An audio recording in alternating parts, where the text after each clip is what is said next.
The following podcast contains naughty language and ridiculous situations. Listener discretion is advised. This toxic nerd fandom is really bringing me down. Things like Comic-Gate and Game-Gate are showing the worst of fandoms. Even more so, things that bother me a lot is when people just kind of seem like they don't understand what's wrong or the naivety about it.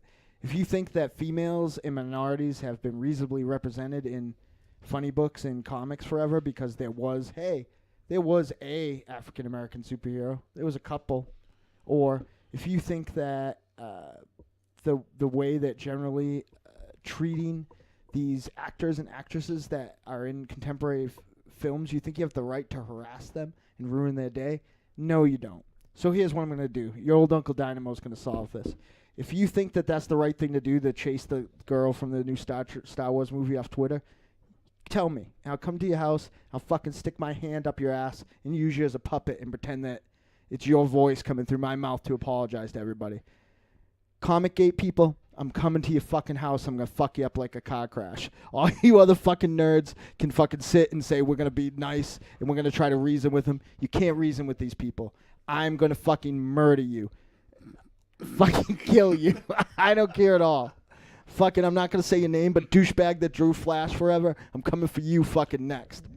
Put Alex DeCampi on a list. You're fucking done. Welcome to Trick or Treat Radio.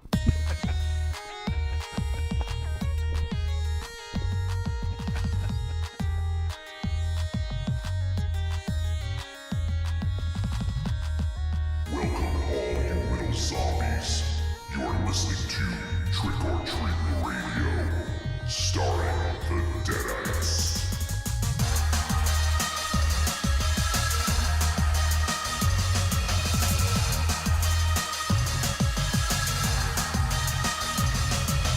Welcome to episode 306 of Trick or Treat Radio. Trick or Treat Radio is a phantasmagorical spin kick straight through the heart of pop culture, navigated by the Deadites. The Deadites are the world's greatest electroshock band.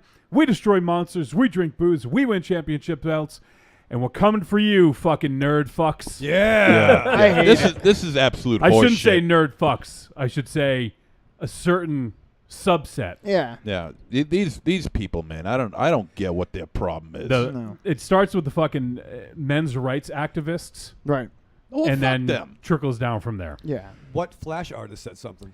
Are you out of your mind? EVS. Yeah. Oh, Ethan Van Sciver? Yeah. Well, I Excellent- think there's excellent probably a work. reason he didn't say Yeah, his name. I didn't say it for a reason.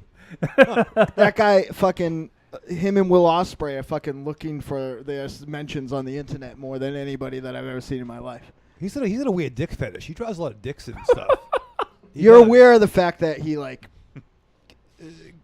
had like Nazi propaganda on his like sketchbook and stuff like that, though. You missed that.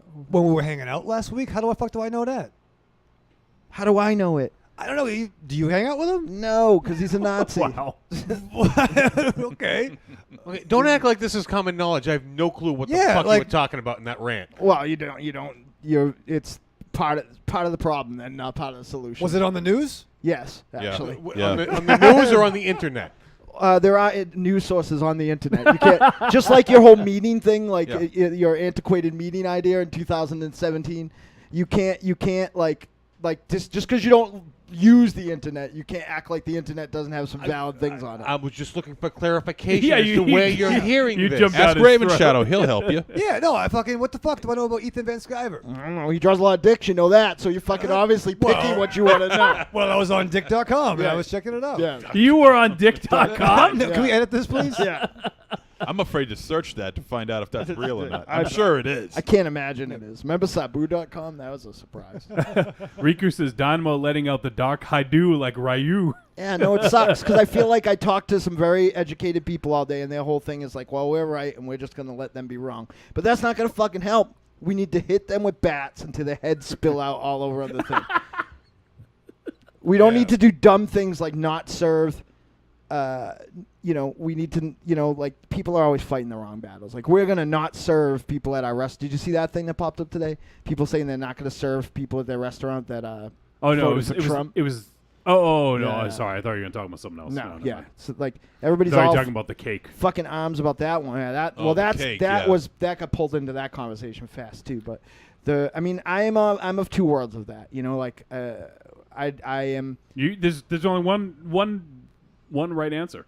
Well, there is only one right answer, but I think that once you start telling businesses what to do and what not to do, it's a slippery slope because I don't trust. I'll tell you what, guys, I don't trust you fucking liberal guys. The only reason I trust you guys because I know that your hearts are in the right place. Not that I trust you guys to do the right thing because as I found after the Trump administration, people wanted to fucking drag Trump supporters into the street and light them on fire, which is exactly what we as enlightened human beings have been fighting against the whole time.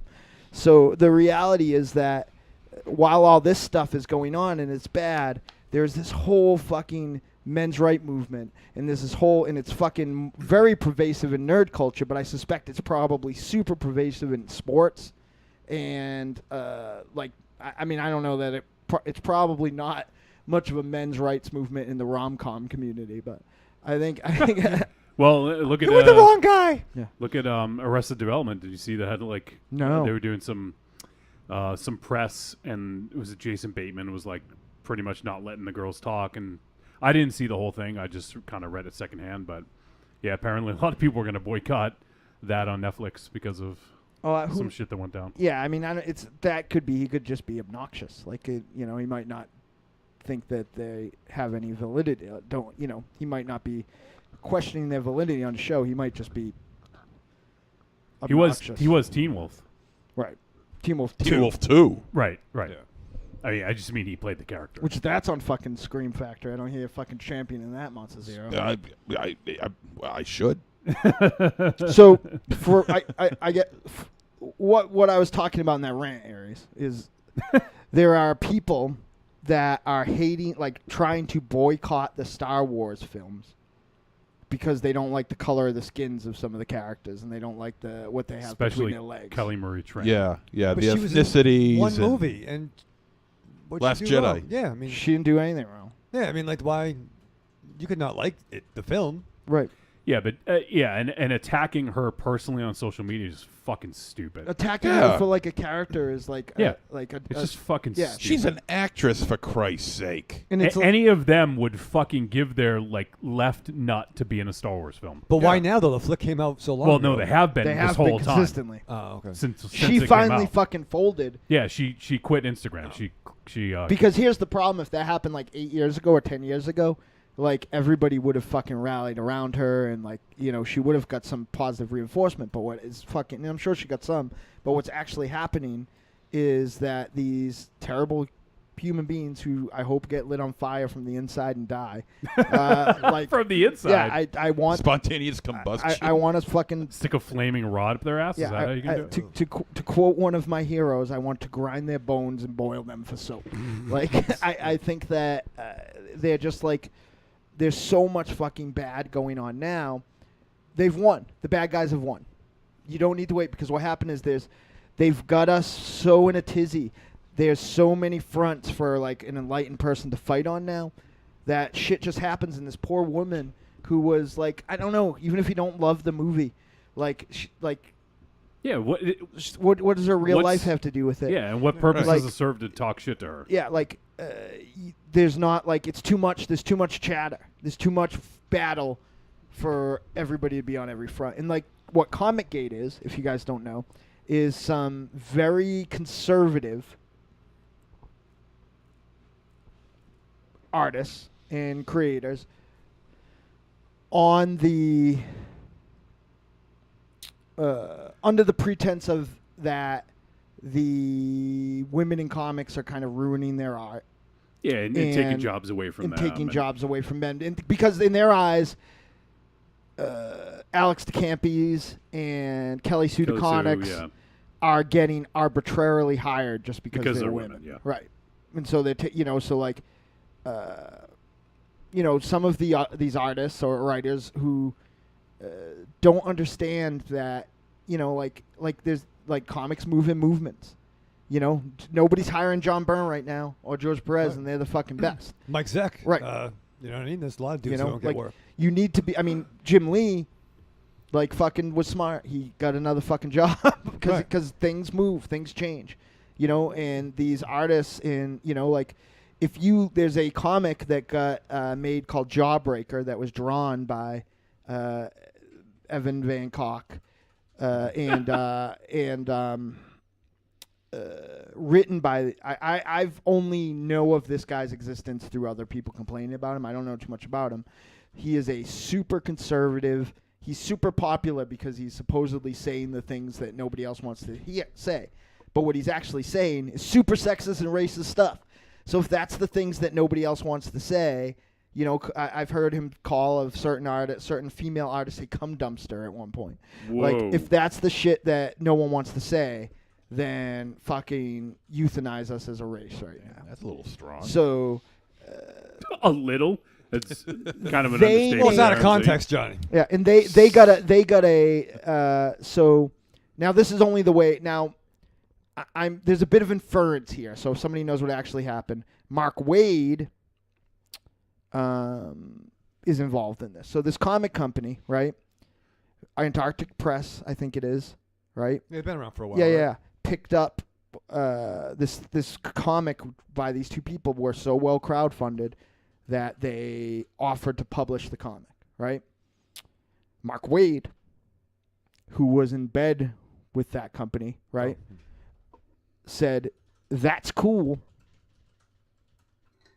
Here's where the inference goes, because the conversation that actually happened isn't public. But my opinion, my knowledge of it is that he had something that came out there. Maybe it was with their web line or whatever, but I don't really remember, right? He said, "That's cool, but these people said bad things about my friends and colleagues.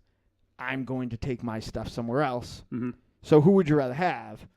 The dude that drew Flash 4 years ago and the asshole on the Internet's comic book, or Mark Waid? So they said, well, we're going to go. Now, the assholes are making this a free speech thing. They're saying, well, Mark Waid made backroom dealings. But the reality is he might have very well just said, you know, I won't deal with you if you are doing this. And that's of his rights, too. You know, He was dating Devin Grayson, right. a female creator. You know, Sure, so sure. You know, like Once again, cherry picking, you know. right. The reality of it is that he is fully in his rights to not work with them if that's what they're doing. Jim Cornette, a hero of mine, maybe being reactionary, just quit the ML something network. MLW in there? Yeah, that he was on because they have a show with Eric Bischoff. He thinks Eric Bischoff's the devil, and one of the things that killed pro wrestling, he said, he didn't say you or me. He said, you have them, I'm leaving. That's not like him bending anybody over. That's not any backroom dealings. That's if they put, if Wolfie hired, I can't even I think need of money to hire Yeah. someone. But if Wolfie had somebody on this show that I didn't, that I didn't want, Him or him? Yeah. Which time? no, but I mean like not with any personal relationship, just somebody who we thought was going to get us over, right? And I didn't want to deal with those people, or you didn't want to deal with those people. It's totally in your right to not deal with those people. But the wrong side of this conversation, and I feel very comfortable saying it's the wrong side of this conversation because I'm in some circles, in some ways, very diplomatic, and in a lot of ways, way more conservative than most of my friends. But the wrong side of this conversation is making that a freedom of speech thing. So I don't know if it's a response or if it happened in unification or at the same time.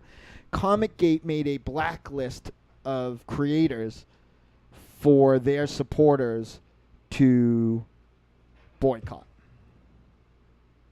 Now, I got a little personal on it because Alex DeCampi, who's always been great to me, she helped me get on a path right now that is making my life better, and she is just an incredible creator. She's on that list. Whose job is Alex DeCampi stealing?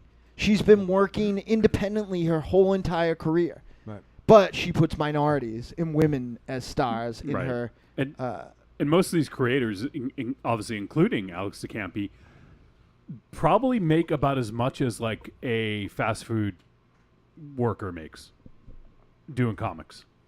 You know, Well, like I don't, maybe more than that. I don't know. well, I make more than that. they're probably just above the poverty line, honestly. Like, I mean, I don't know, but I do know that a lot of comic creators are struggling really hard right now because, you know, so I imagine because of that, people are getting really nitpicky about like, oh, well, this person's stealing food from my mouth, basically, you know. So I'm sure that because it's so competitive, that might have something to do with it, but it doesn't matter. There's no good reason to do that. The best creators should be doing it, you know, should be writing books. And the best creators meet fucking deadlines.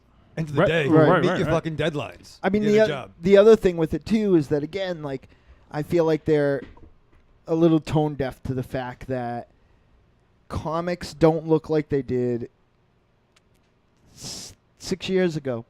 Like your art is antiquated now, and it sucks. And it's not to say you can't make that kind of art for a more fringe audience, but like there is a indie vibe going on in mainstream comics now, and that's what comics look like.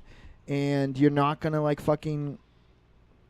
It doesn't have anything to do, you know, like if it was all men writing and drawing these comics, which let's be honest, it still fucking predominantly is. Yeah, it's been a boys' club for a long time. Yeah, I mean, what's funny, comics is one of the only industries, right?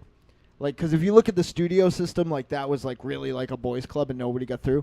But comics is one of the only industries where women have made the biggest impact in comics for the last 35 years, and they're still treated poorly.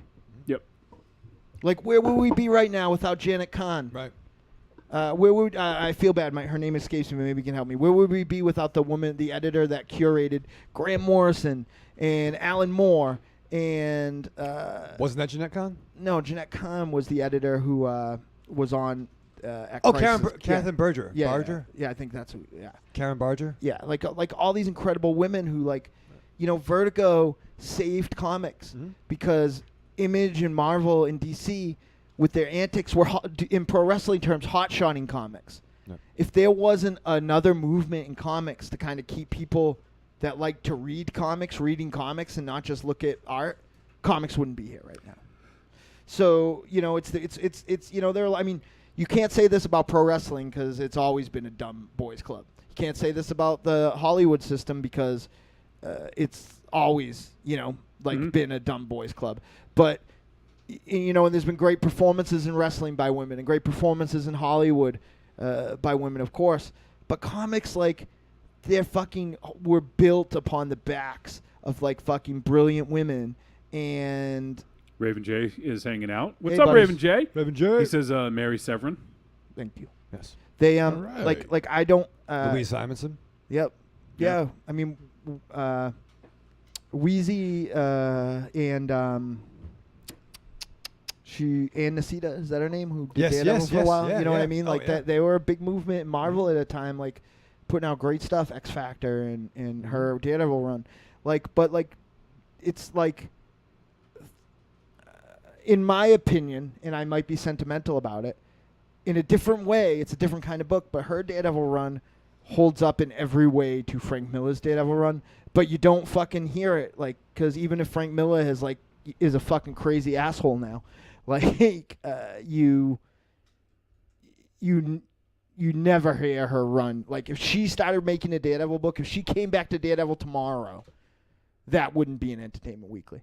But if crazy fucking Frank Miller did, Right. that, you know what I mean? Like, it's a funny thing, like the way. Well, her Daredevil run's my favorite and got me into it. Yeah, I love it, with the exception of that crossbow character. But This isn't nearly as relevant as the conversation you're having to the show, but one thing I just thought was interesting, I don't know if you guys saw, but supposedly the what is it? Oh, shit.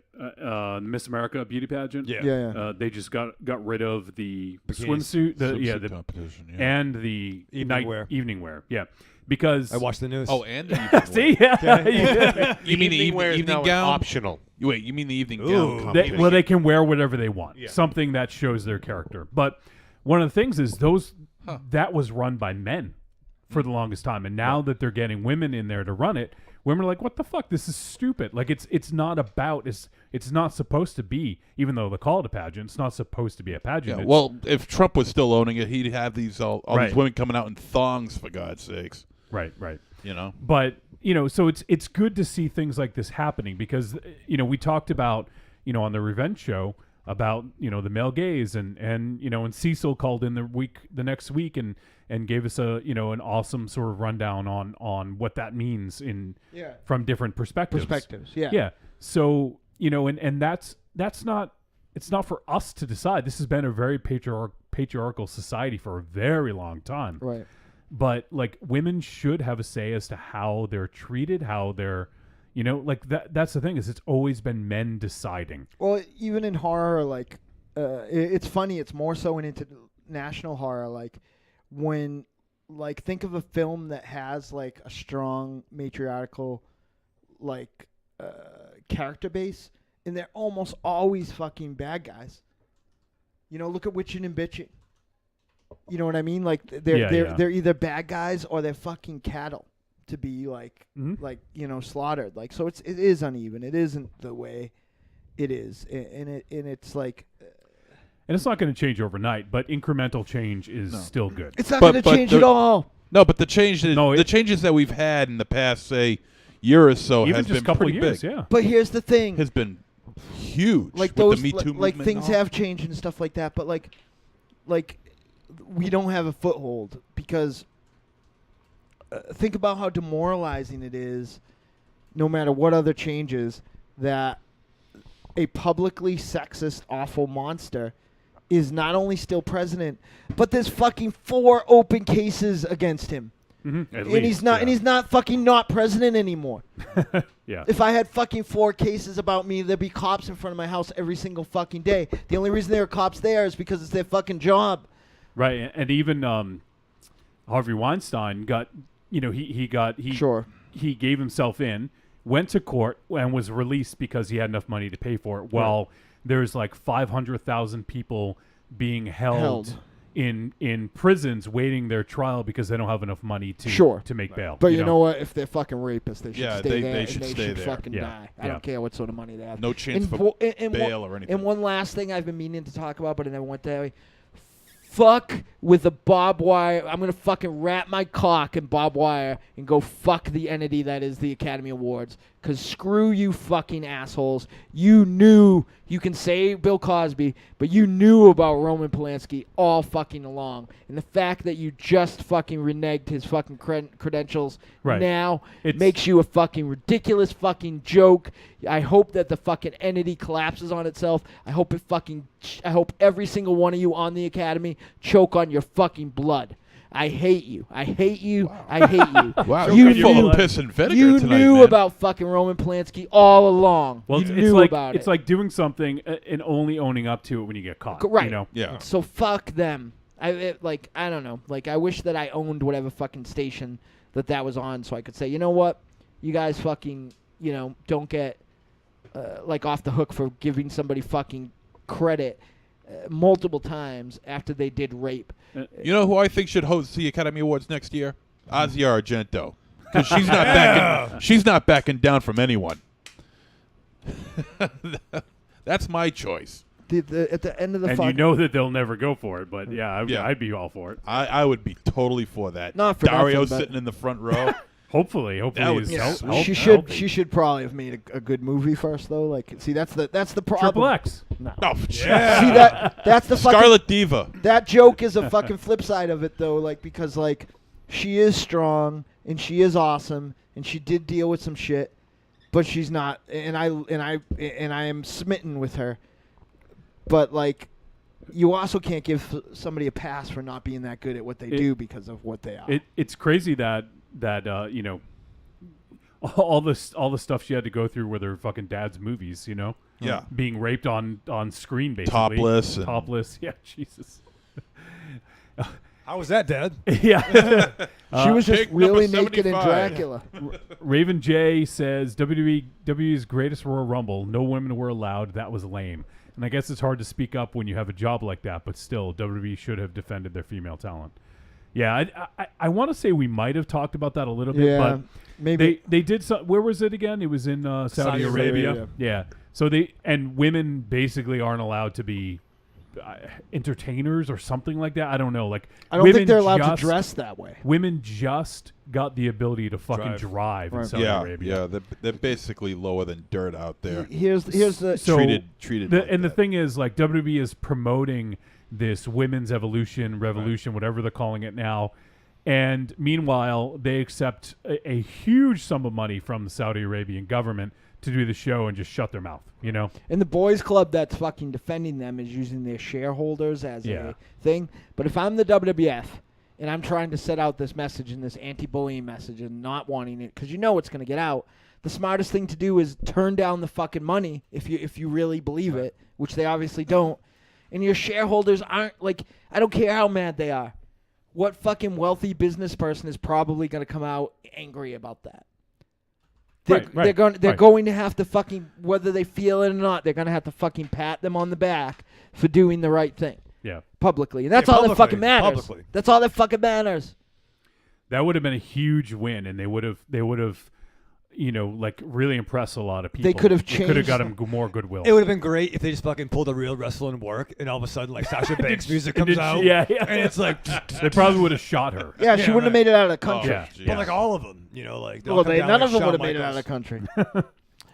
But I think the problem is, like, I understand...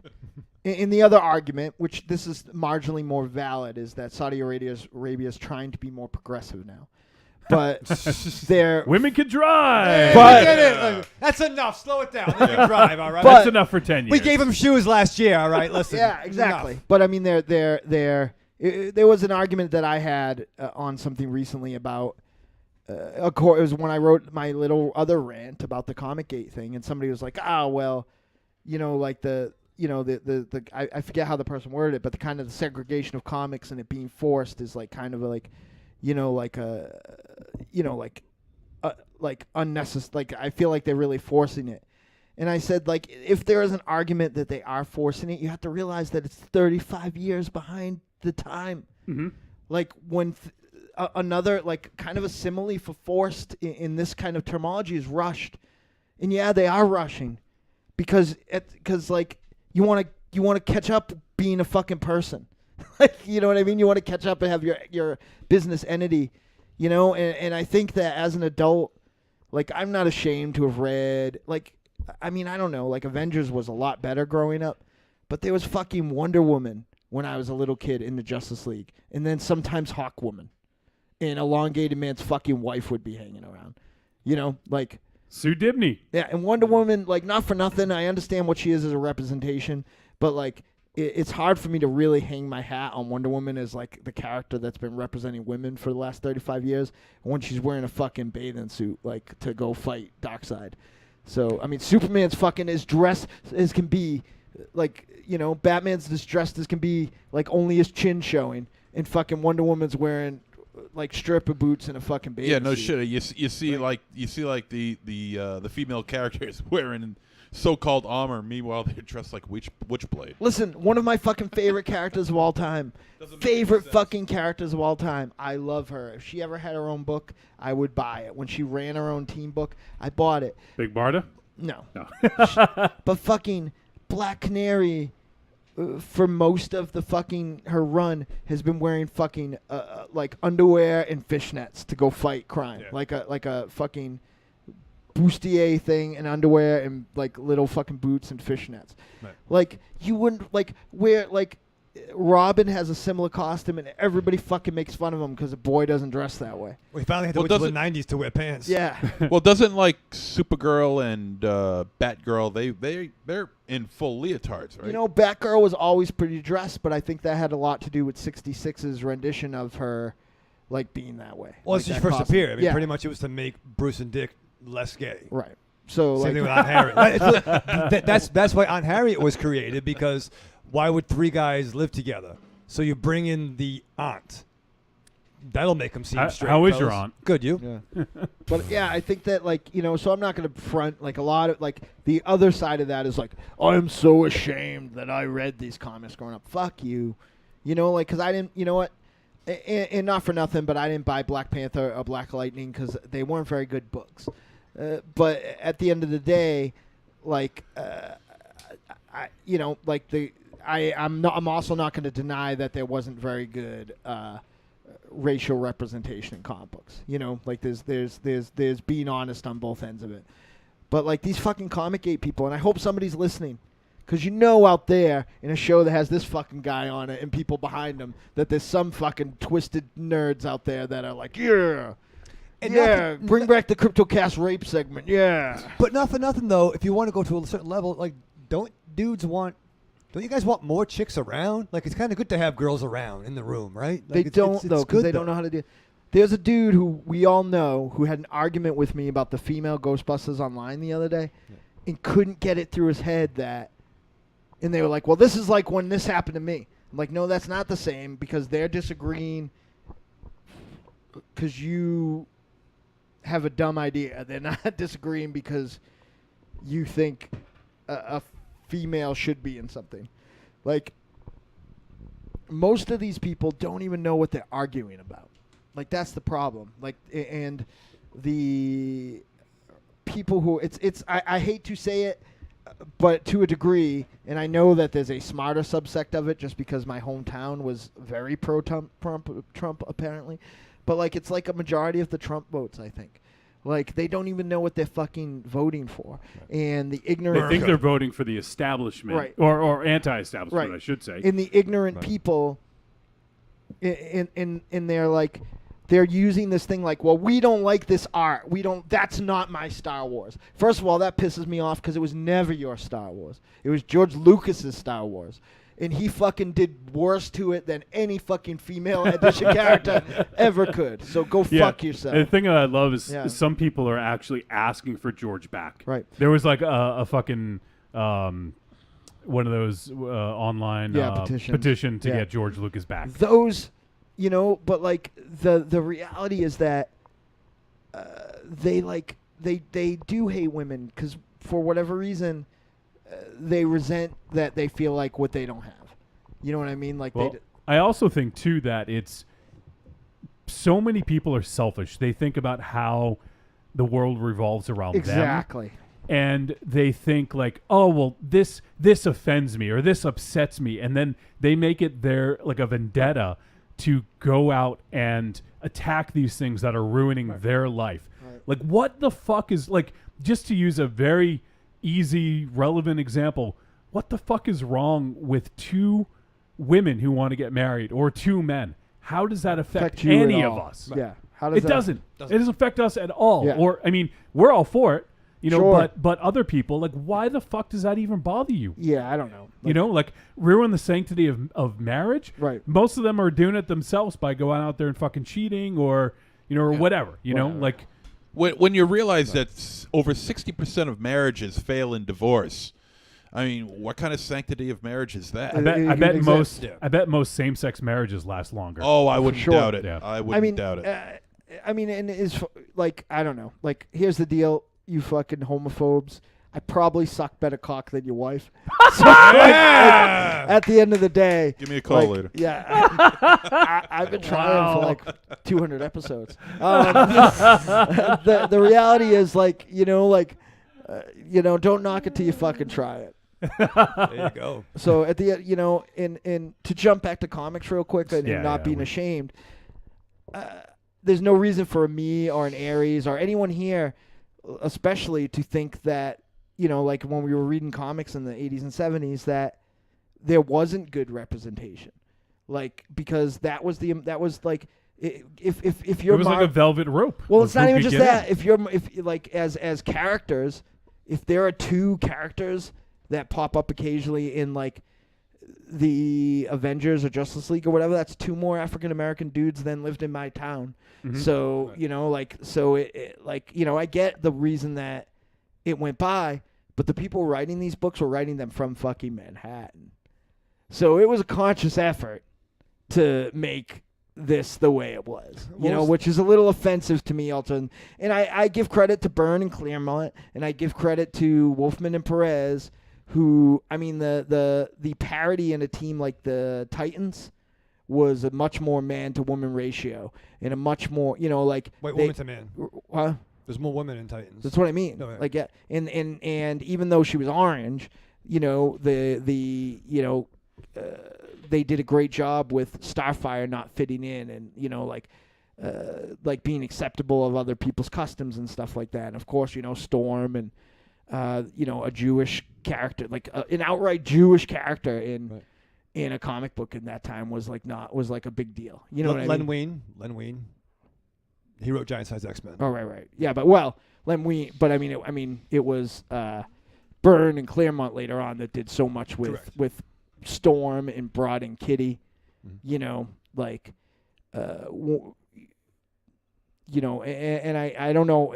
It obviously had a lot to do with Claremont because he stayed on the book and kind of kept consistently doing that forever. But Wolfman and Perez and my favorite female character is Donna Troy, Wonder Girl. Had Sure. a full bodysuit. Yep. Sexy as a motherfucker. Yeah, I mean, my favorite, again, one of my favorite characters. Everybody makes fun of me for it, but again, I have the internet and have seen a real naked girl, so it doesn't really get me excited. But I love the jazz, as they call the jazzercise costume that Black Canary had in Justice League International. I prefer that because if she's gonna go fight evil, she's not gonna go do it in her underwear. Yeah, because she had that. Well, that debuted in I think World's Finest. Yeah, and you know what? I love women as much or more than anyone. I will never be upset about hot red Sonja or big hip topless sword maidens in Frank Frazetta art. It formed, both those things formed my taste in women. But at the end of the day, I don't think there's anything wrong with that because, it's like Tarantino's dialogue. That's Frazetta's world. That's how those women look. The problem I have isn't how creators are making their comics and deciding what goes in it and going in it. If you want to fucking make the all John Byrne team and have Aquaman, Steve Rogers, and Barry Allen all in the same book and not be able to know who they fucking are without their masks on, that's cool. If that's what you want to do, that's your fucking book.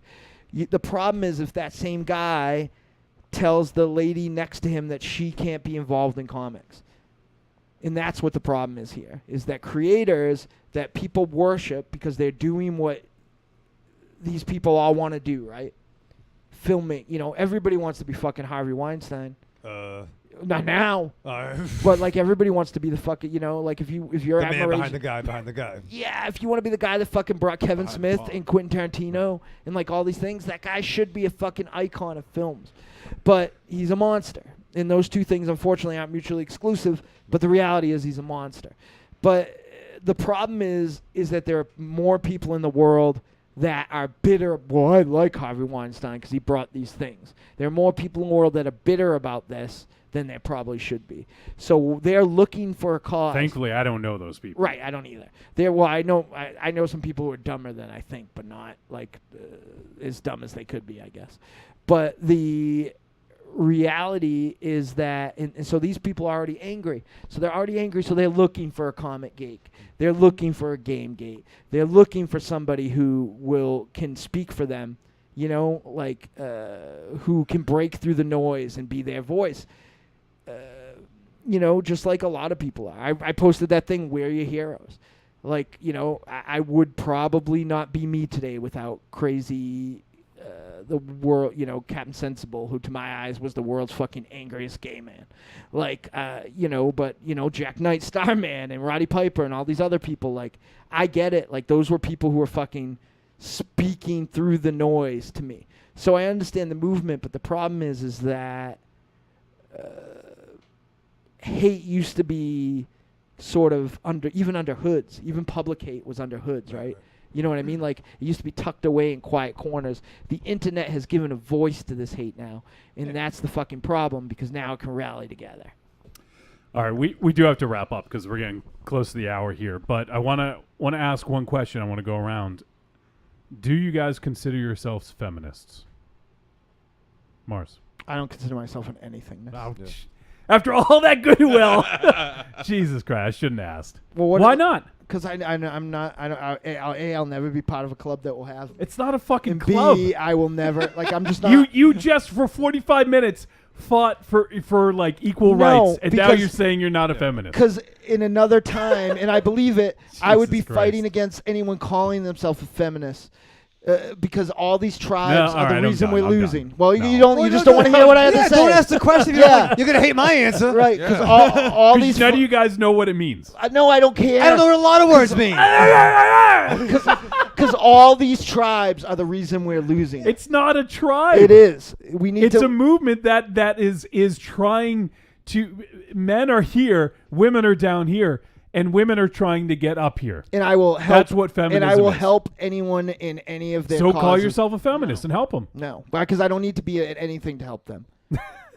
Yes, you do. No, I wasn't in the Masons and I wasn't in the Lions Club, but I built both their fucking haunted houses for 10 years. Like I don't have to be. What does I don't a have to fucking be. haunted house have to I don't do? have to be part of the thing. You're like If equating somebody- a haunted house to a women's movement. If somebody else says no, I'm equating. Jesus I'm Christ. equating It's a haunted that- women's house. Yeah. Well, both are very scary. Yeah. I'm saying that if somebody well, else I'm a wants to- fucking feminist. Fuck you guys. if somebody else says that I want to be, if somebody else says that I'm a feminist or I'm a whatever else, but I will never call myself an anything. I am for people. You're an asshole.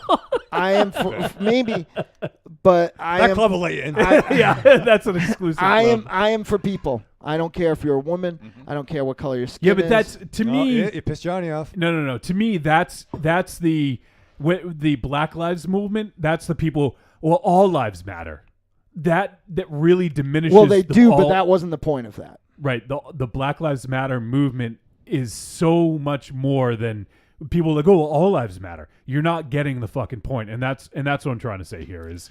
Yeah, I'm not. But saying that's a different But, state. That's yeah, a different thing. That's a completely different thing not because really, Black not Lives really. Matter. Black Lives Matter means that that the black race That was a buzzword is for a trying to problem be- that was happening right then. is trying to raise itself up to What is feminism? to the white. Wait. Uh-oh, this It's is trying to good. raise itself up to white equality, I guess you could say. I'm trying to figure out how You've to been just phrase trying that. to get in the same fucking. No. Listen to me. Sentence. Instead, what it should be is that these white asshole motherfuckers who think they're better than everybody else, who that's better than every minority, should be knocked down a couple of pegs.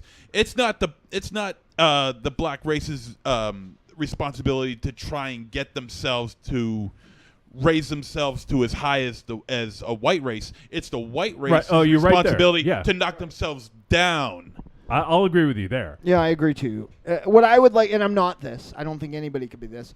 But what I would like to be, if there was a million of me, what I would like to be is is I'd That's like scary. to. I wish that I could be the antibody, so that we didn't need to have Black Lives Matter. So we didn't need to have. That would be feminism. great if we didn't need it. Yeah, like It'd be great if we didn't need a feminist movement. right. I just don't. I'm not. It's not. But we need this shit. First of all, like, though I am pro-choice, I also understand it's not my fight. Like, unless somebody asks me to be in it, personally. Like, my whole thing is that I try to help the people around me as best I can and make everybody else better. But the reality is that I'll never call myself an anythingist because, except a realist maybe, and an optimist, because I think that I just don't, like, I don't know, because the problem that I have found in my 45 years of life is that as soon as you become on something and become part of it, why does it? somebody will fuck it up. What, like, I just don't understand why it's Why so do I- bad to say that you're a feminist. Because I don't know that I am. Because you don't know what it means, I think, is what it comes No, down to. I think that Yeah, Johnny's I smarter than think you I are. do. Yeah, I have 400 or so episodes that will prove that he thinks he's smarter than me. But the reality is that in a chat, I don't think I'm and it smarter doesn't than chat anyone. room. But well, then we finally agree on something. But the I know I am. but the thing is that I just don't join teams. I don't join movements. I help people. He's kind of like Spider-Man. Yeah, but He'll guest star, but he really can't commit But to the that- full team. That's like going part of the way, but not making the commitment. Yeah, but Just a tip. do you think that? Yeah, but why do I like if I'm helping in any way that I could? Me saying that I was it doesn't help me. Doesn't help anyone any more than I am. Like me saying that I'm that. How does it help them? Help anyone's movement? any movement, not just the one you're championing right now, how does it help anyone's movement any more than me just trying to be the best person that I can and helping everybody that needs? Well, I mean, that's fine. I have no problem. Like, if that's what works for you, then great. But like, to me, to learn about these issues and to understand exactly what they mean is really, like, I think the heart of it. Like, just saying you're going to help people is cool, and that's something. But truly understanding the plight of people, and then just kind of like, there's nothing wrong. Like you're not going to have to pay more taxes if you say you're a feminist. I'm aware, but like, where does like I feel like, are you in a recruitment drive? Like, do you get a nickel everyone who says that? Because I'll fucking say whatever you want if you're getting paid. Like, it's like this. So you'll do it for money, is what you're saying? No, I'll do it for money for you. Like that. But what I'm saying is, the reality is that I don't see what difference. Gotta it keep the makes. lights on, Johnny. I've been trying for 306 episodes to keep the lights on. Like I don't know. I don't see what difference. I think it it's makes. because Get out there if you commit to one, I think what it is that if you say you commit to one thing, you got to commit to the whole enchilada. You don't have to commit I to don't anything. think that's anything. No. No, I don't think that's it. You got to subscribe to the newsletter. You got to go to every meeting. You got to pay the dues. You got to. It's almost kind of what you say, Dynamo, is like being a social justice warrior online and not on the front lines. Like, I think you got to take that step to stand with people that you agree with, and that's what I'm saying. That's what I do. I think that I don't know. Like I think that. In my time, I've helped. Like, I don't know. Like, but here's the thing: it's this type of shit that I don't want to talk about because it's like I've never bragged about it before. But I think that I'm quoting a woman that we've worked with for years.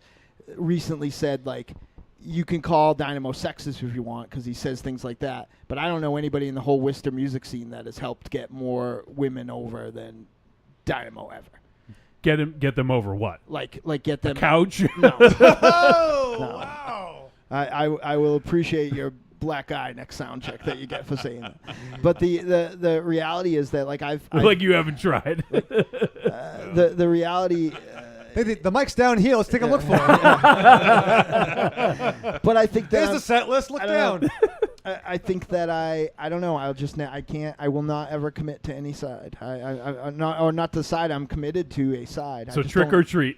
what is it? I don't ever need to. I don't think Tepid. I'm a tepid feminist. I'm barely a feminist. I don't think me saying I'm a feminist at all affects, or saying or not a feminist. If other people say I'm a feminist, here's how I feel about things like that. That's for other people to say. That's for. No, it's not. It is. No, I do. I feel like that's for other people. Like For women only. No, that's for one day when I die, hopefully pretty soon, because I'm so Here sick of all lies a this. feminist. No, I hope that someone else. What do I do? Get a T-shirt that says "This is what a feminist looks like." That'd be great. I want that arrow. Like at the end. You with the but with him the arrow would point down. with the Franco Nero headband. Yeah. This is what a feminist looks like. But I mean, If only someone had photoshopped that picture, they could do something with that. But I mean, at the end of the day, I don't understand why me not saying it bothers you so much. Because It doesn't bother I me. hope at the It end doesn't of the bother me. He's fucking pissed. He is. Yeah, he's he's not too happy right now. I hope at the end of the day, There goes his nickel. people that are involved in I hope people that are men and women and children at the end of the day feel that I did something to help them.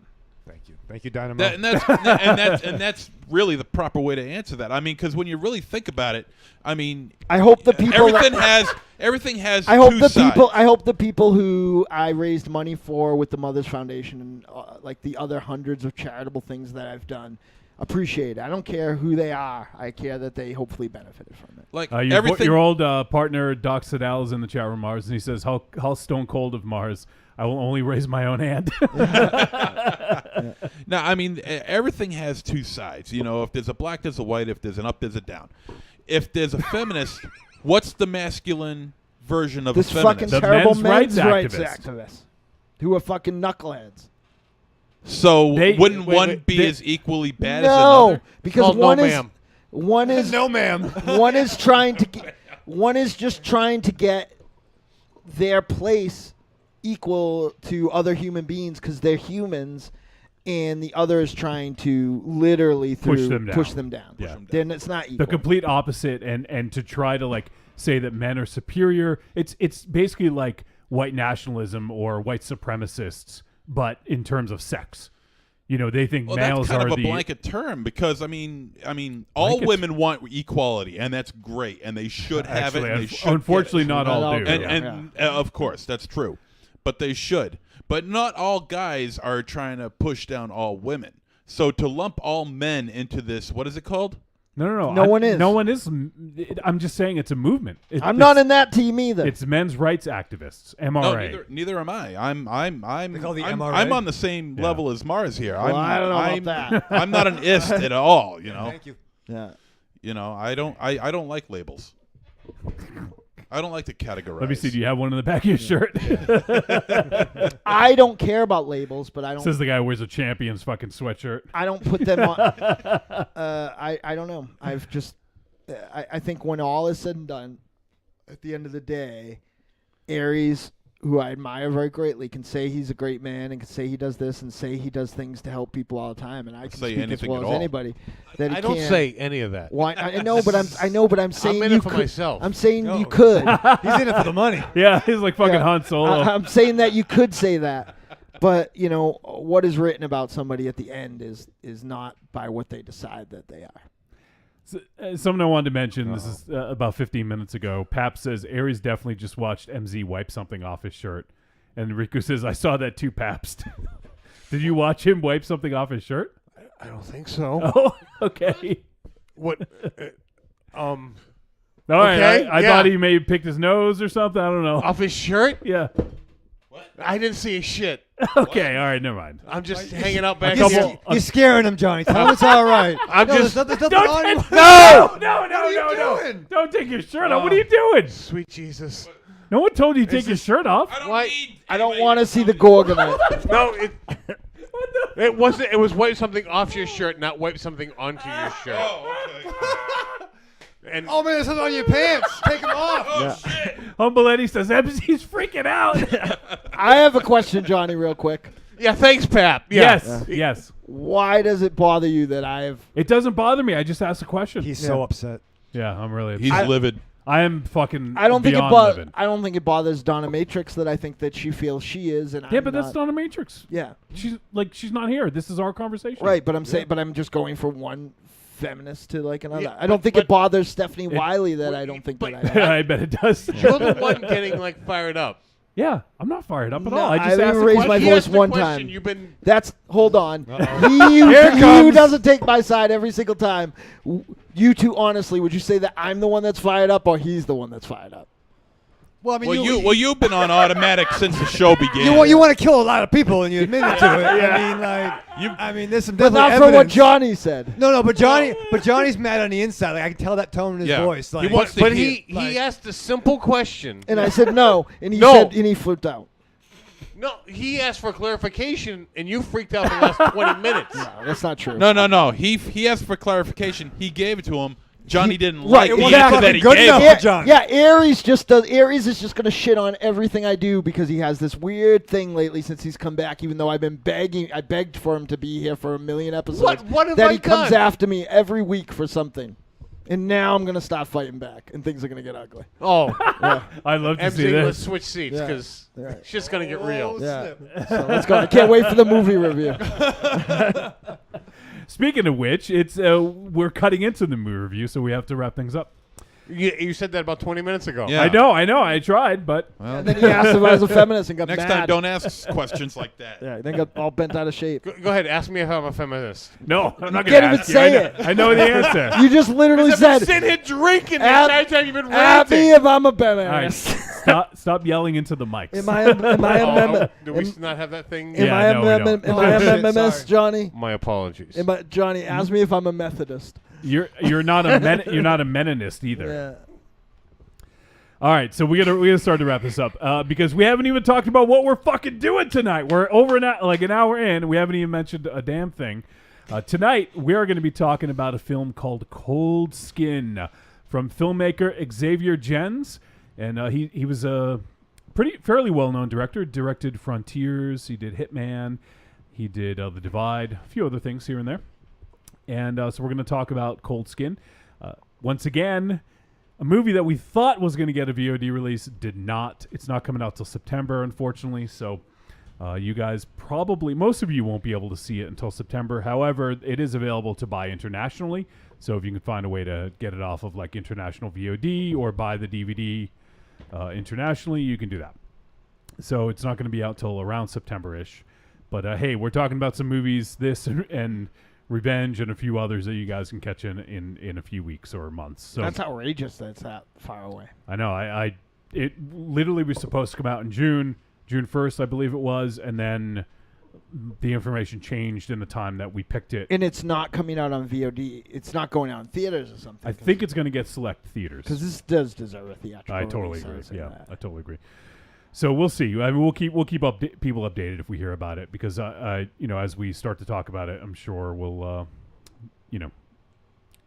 we'll get our thoughts about it. So that's what we're talking about. And then later on, just to kind of piggyback on the topic, we're going to talk about creature feature films from the 2000s. So I didn't want to make it too open-ended because that's a very large swath of films to choose from. So figure we keep it more modern, creature feature, or just, if you want, just monster movies, basically. So creature feature films from the 2000s.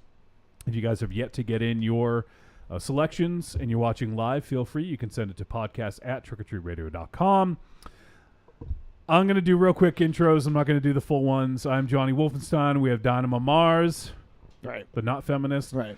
We have We Monsters. just talked for 25 minutes about everybody being equal, and then Johnny got mad at me because I'm not a feminist. I didn't get mad at anyone.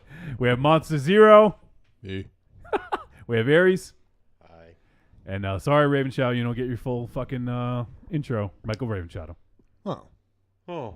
Oh. Oh. We could do one. No. No. All right, Sexy Speakeasy. There Thank you. you. Thank you. That's good. Oh, great. The worst one. Yeah. All right. Creepy Girl says, Mars, I sent you an article that supports your argument. I don't know which argument that was. Oh, yeah. It All could of be them. any of them. Corny says, shit, I need a warning when MZ takes clothes off. I have a pretty big screen here, and I don't want to be scarred for life. Yeah, buckle up, going. Too late. Just the article, just the headline of this doesn't support my. What is the headline? Read it. It says men can't be feminists. Can't be? Yeah. Can be. That's bullshit. That was your argument. You pushed. No, I was saying that I am not anything. It had nothing to do with that. You don't listen. You got whiskey in Okay. your No. ears. Yeah. I'm sorry. Let's movie. Let's move on to the movie. Like a movie. I'm sorry. Strap on. Let's. Whoa! What? Just trying to move things along. That's true. That's good. I wasn't thinking. Strap on. That's not a strap very in, feminist what- thing to say, strap on. He says it. I'm just repeating. I'm just mentioning it. I can't help it if he's into pegging. What's that mean? You want to? I don't think I'm anything. Is that you, Mars? Yes. I don't think I'm anything. Well, I agree with that point. Is there things in the All right. headphones? I don't have headphones. Yes, you missed something. There, Oh, friends. crap. All right, so if you guys want to help support the show, there's a few ways you can do so. You can go to trickortreatradio.com, click on the Amazon logo. It'll bring you right to Amazon, puts in our affiliate link. Everything you purchase in that session gets attributed to us. Doesn't cost them any extra, Raven Shadow. But it helps keep the lights on. And we also have our own Amazon store, amazon.com/shop/the Deadites. And at the movies that we discuss and other things that we discuss throughout the course of the show get put on there. So if there's something you guys were interested in that we discussed, chances are you can find it there. So if you go to amazon.com/shop/the Deadites, it already has our affiliate link. Everything that you purchase in that store gets us a little cut. So we also had who was it? I think, let me just get the name. Someone sent us a PayPal donation, Oh, thank you. and it was, drum roll please as the email opens. It was Matcha of Omaha. Matcha of Omaha. Thanks, buddy. Matcha of Omaha sent us a PayPal donation. And Thank you. That's going directly, since we were way over our hosting last month because of the Star Wars special. Oh shit. That goes to that. So thank you, man. Thank That you. dude fucking completes me, man. I think we need to send him a signed 8x10. Oh yeah. we can do Hey, that. hey, Yeah, come I'm on. gonna draw Come it. on. He's a nice guy. Why do you have to do that to him? And no, we had a long conversation, me, him, and Slagoth about G.I. Joe the other day. It was very nice. You're going to need nude 8x10s. I mean, you got the long Nude? hair. Did you say no, nude? nude. Well, yeah, nude. Yeah, 8x10s. not your 8x10s. A No. group 8x10. Oh, a group 8x10. Yeah. Wow. We don't need the We do nude. have some. We do have some group ones. Yeah, We do? Yeah. you're in it.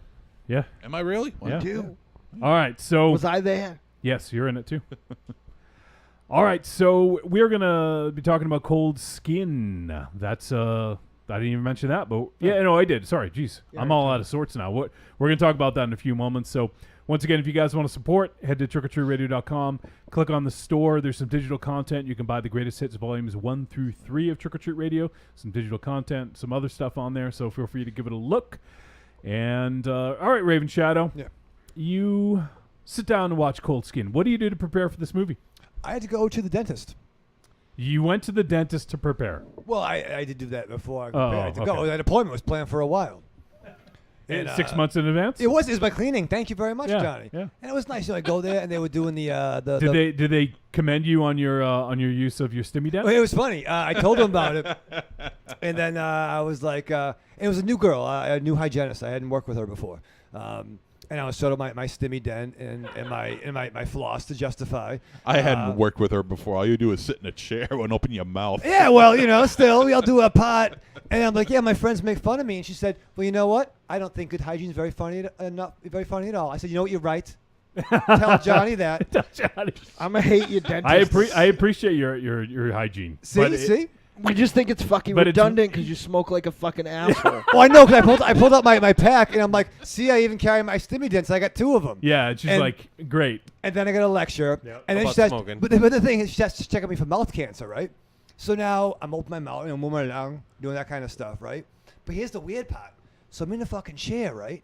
And then she starts like rubbing like. Whoa, she put her boobs on you? No, sorry, Oh. don't take me crass, Johnny. But it's kind of like a massage a little bit. She's my neck a little bit. She will move my ponytail, and I got hoops. You got hoops, right? And she's kind of rubbing my hoops a little bit. Rubbing your hoops? Yeah. And it was kind of outrageous. And then she goes, because you're a really good patient. You do everything I say. And in my head, I'm like, Baba Leo. Did she This put is her gonna be- dick in your mouth? No, no, but this is like what 4 told. But then she did a regular Jesus appointment. Christ. Play with my hoops. Yeah. I know she Rubbing- didn't ask rubbing him if your he's hoops. a feminist. Nah, that's had hoop that? dreams right there. Aries, how many weeks is it? What? How many weeks is it? Have you not smoked? Oh, I don't know. Yes, you fucking do. So then at least a week and a half, I think, now. What the fuck? I'm sorry. Aries, I'm proud of you. Aries is telling us he's not a chronologist. Okay. I could have smoked yesterday. You motherfuckers don't know. Well, we believe you. Unlike anything I didn't say. Did you Right. smoke? I didn't answer that question. And you know what? And I'm not going to answer that question. Because you did, you son of a bitch. I take that clap back. No, because you know what? I was looking for praise last week. Now it's all done. I'm moving on with my life, and that's my business. Wow. Well, I'm still proud of you no matter what, if you're not smoking.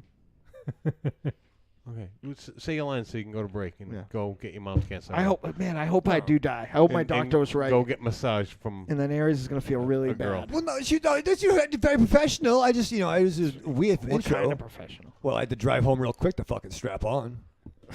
Do you love a scary story? Do you love to dance? The Big Scary Monster Haunts at Midnight is a collection of dark songs about sex, love, death, revenge, and the end of the world. Brought to you by the world's greatest monster hunting electroshock band, the Deadites.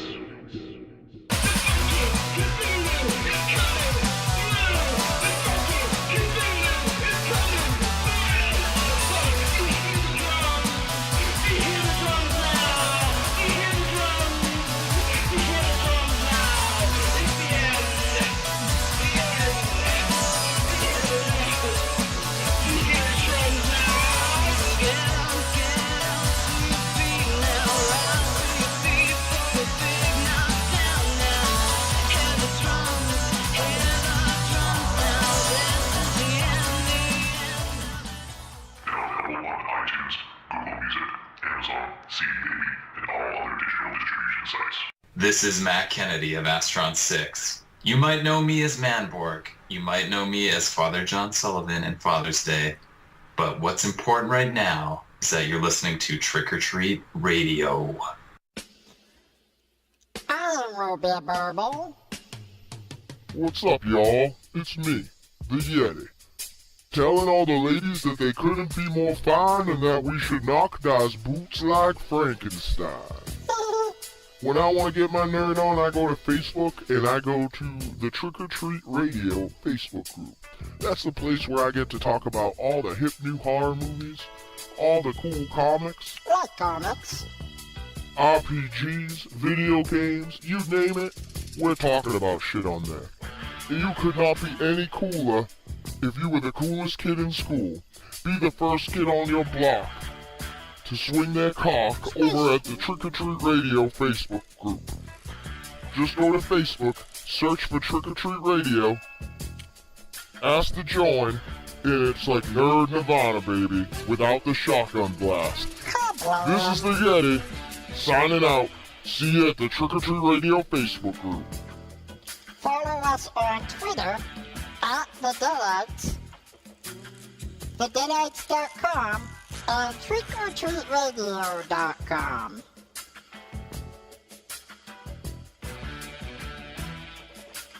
I can tell you I'm never coming back on this show. Especially now that I did that thing that you just didn't do. Which I will be sending you an invoice for.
All right, we're back at Trick or Treat Radio. Oh, hey now, baby. That was a spirited first hour. Yes. Talking on the mics. I'm sorry. I thought this argument was for off air. Yeah. Well, we had to start. Yeah. So I got. Well, I thought we you can't- guys we were going to can't talk wait and for we you were going to guys. fight over here. No, because then you can hear. You could kind of hear. Anyone who can't tell that I've lost a ton of weight is fucking lying. Like my pants don't fit. You look absolutely no different. You're crazy. Maybe a little less hair. No, you're crazy. I've gone down a whole belt size since the I'm October not crazy. show. I take my pill.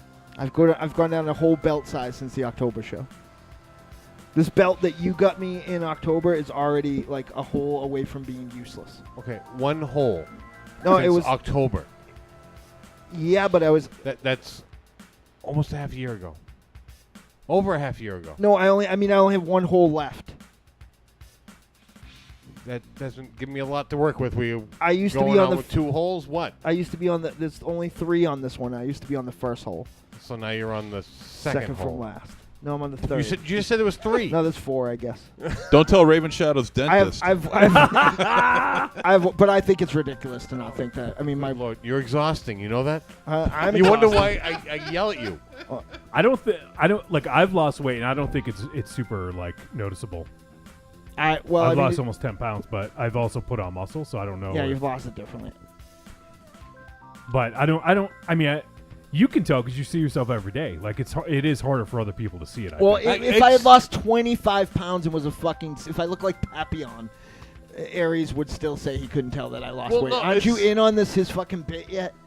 What bit? His anti-Mars bit? Like, aren't you paying attention? Have we met? Have I ever been nice to you? I don't know. You're mad at me for things that have nothing to do with me. Like, And your argument is wrong. Here we People go. that don't see you every day notice that you lose weight. That wasn't my argument. That was Okay, his argument. your argument. You said that.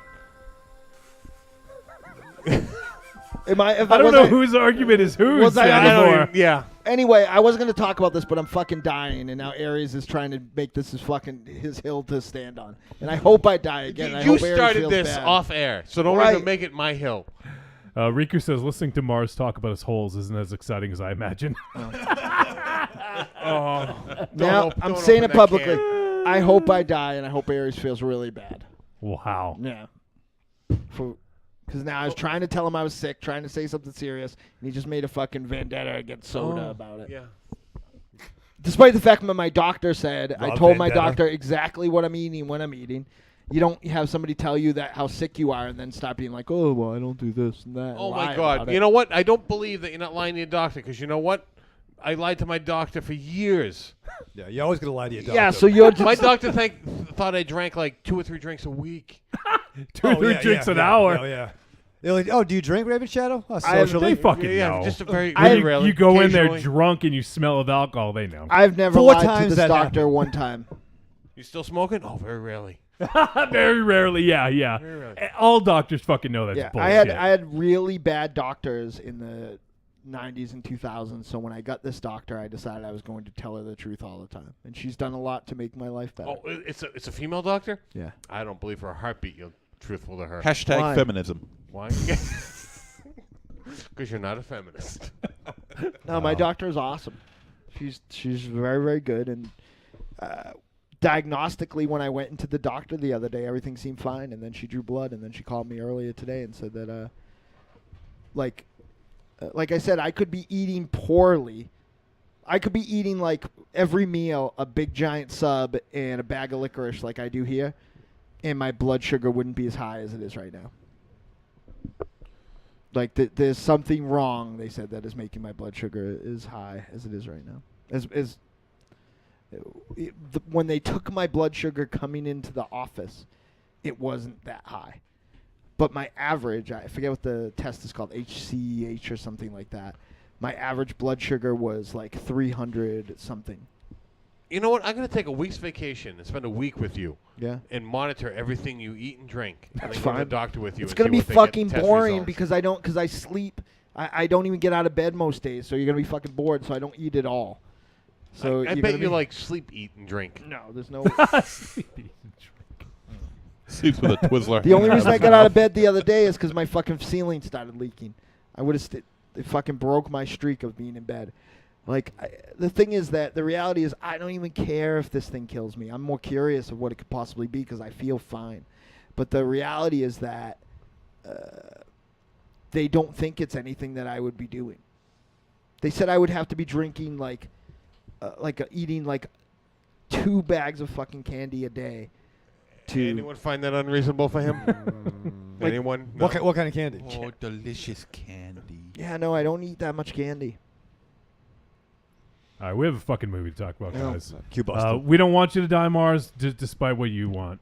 No, despite what you really, your life would be much easier if I died. So There is to be no die a lot in less Dynamo. interesting, and nobody would probably listen to the show. But it'd be a lot easier if I died. Can I just add one quick little thing? Here we go. Hopefully, a quick little thing. Why did I want him to come back? Yeah, Like, I don't know. feel like careful no. what you wish My for. my Where's world was ruined the other Tiny day. Pickup. No, I bought a giant bag of M&Ms. On the back of the M&Ms, they give suggestions to how you should eat your M&Ms. Put them in popcorn. Put them in popcorn on the back of the M&Ms. Wow. That's actually a fairly common What do thing. you think? I ruined my fucking made world. it up? It ruined my world. I thought you were like a freak, and apparently How often do I go to the you're the movies? norm. How often do I go to the movies? Once every 3 months. This is don't turn. This is just completely separate. This is just you putting M&Ms in I'm popcorn. just waiting for you to bring up that. That's why my blood sugar is. No, this was just Cold completely Skin, separate. Yeah. by the way, is a movie from 2017, Johnny. and it's gonna get it's been released in other parts of the world, Right. and we'll be getting a release in America in a few months. So it is available if you live in Europe. You can probably see this very easily. It is available in Spain, France, all of the places. So it depends on where you live. Most of our listeners are probably in America, Vessa might have seen this by now. It's true, yeah. Vessa might have, yeah. But this film is an adventure, horror, sci-fi. It is an hour and 48 minutes. And it is directed by Xavier Gens and written by Jesus Olmo, based on a screenplay from Aaron Sheehan. And Jesus Olmo, what did he do? He did something else that 28 Weeks Later, which I know Mars isn't a big fan of, but he wrote the screenplay for 28 Weeks Later. And the film stars Ray Stevenson, David Oakes, Aura Garrido, and that's pretty much it.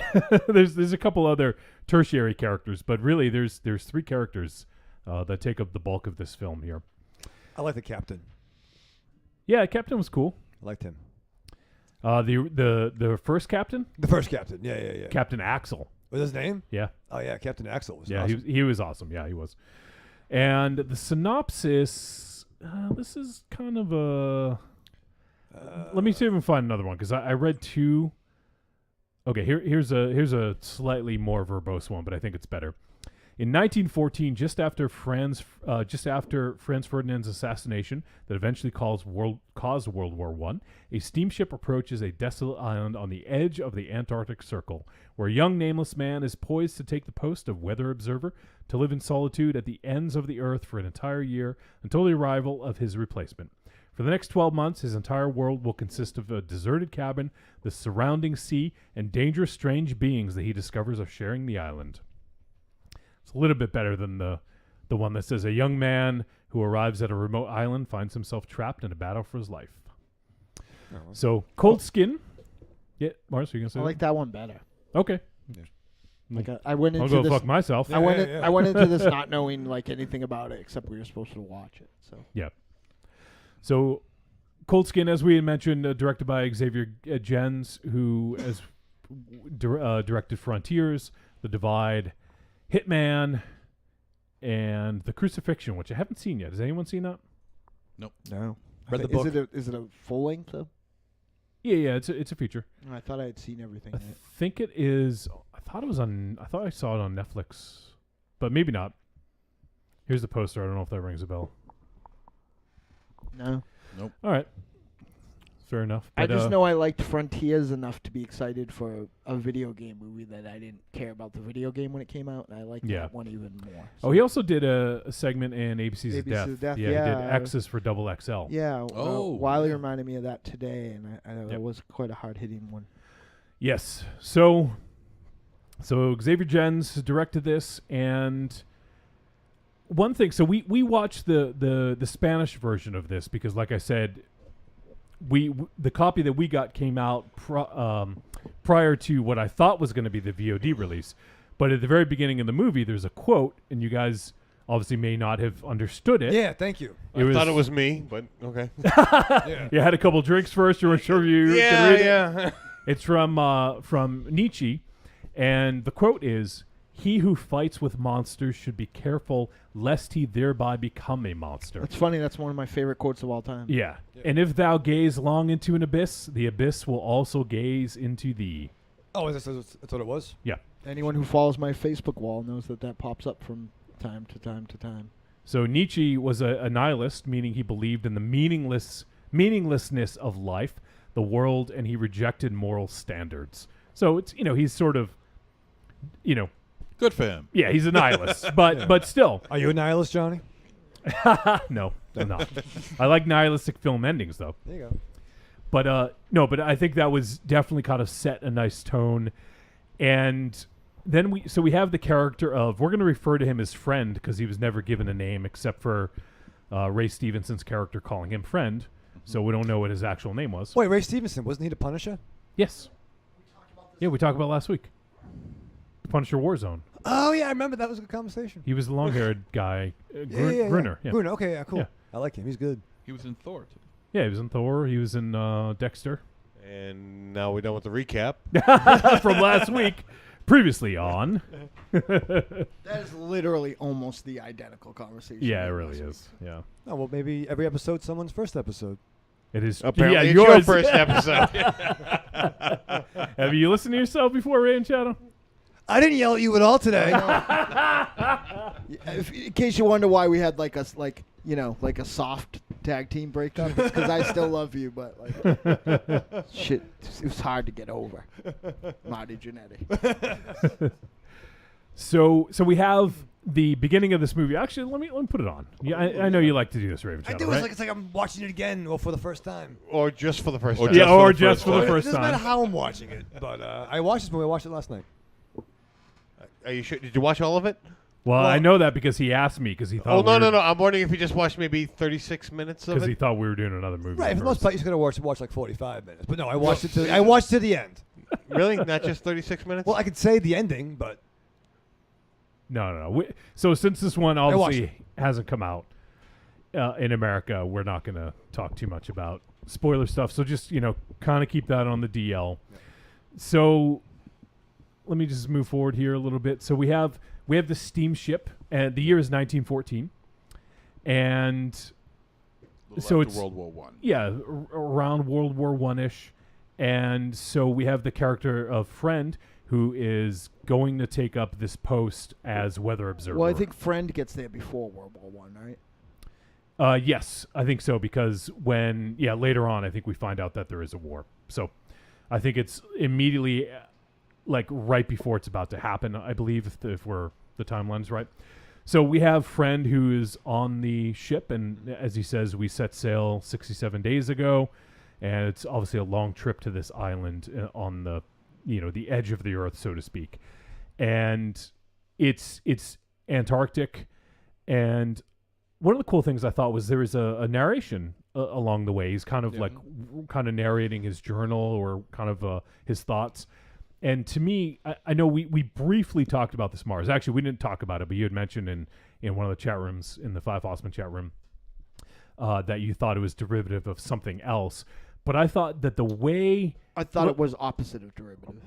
Okay, sorry. Like, let me make my point, and then we can discuss it, because otherwise it just doesn't make any sense. But I thought that the dialogue and his narration was very Lovecraftian in terms of how he spoke, like the meter and the language. Well, because, the period was correct. because it was the period. Yes, so it reminded me a lot of like a Lovecraftian story because of that, because it had the vibe, and there's this overwhelming kind of sense of dread as well.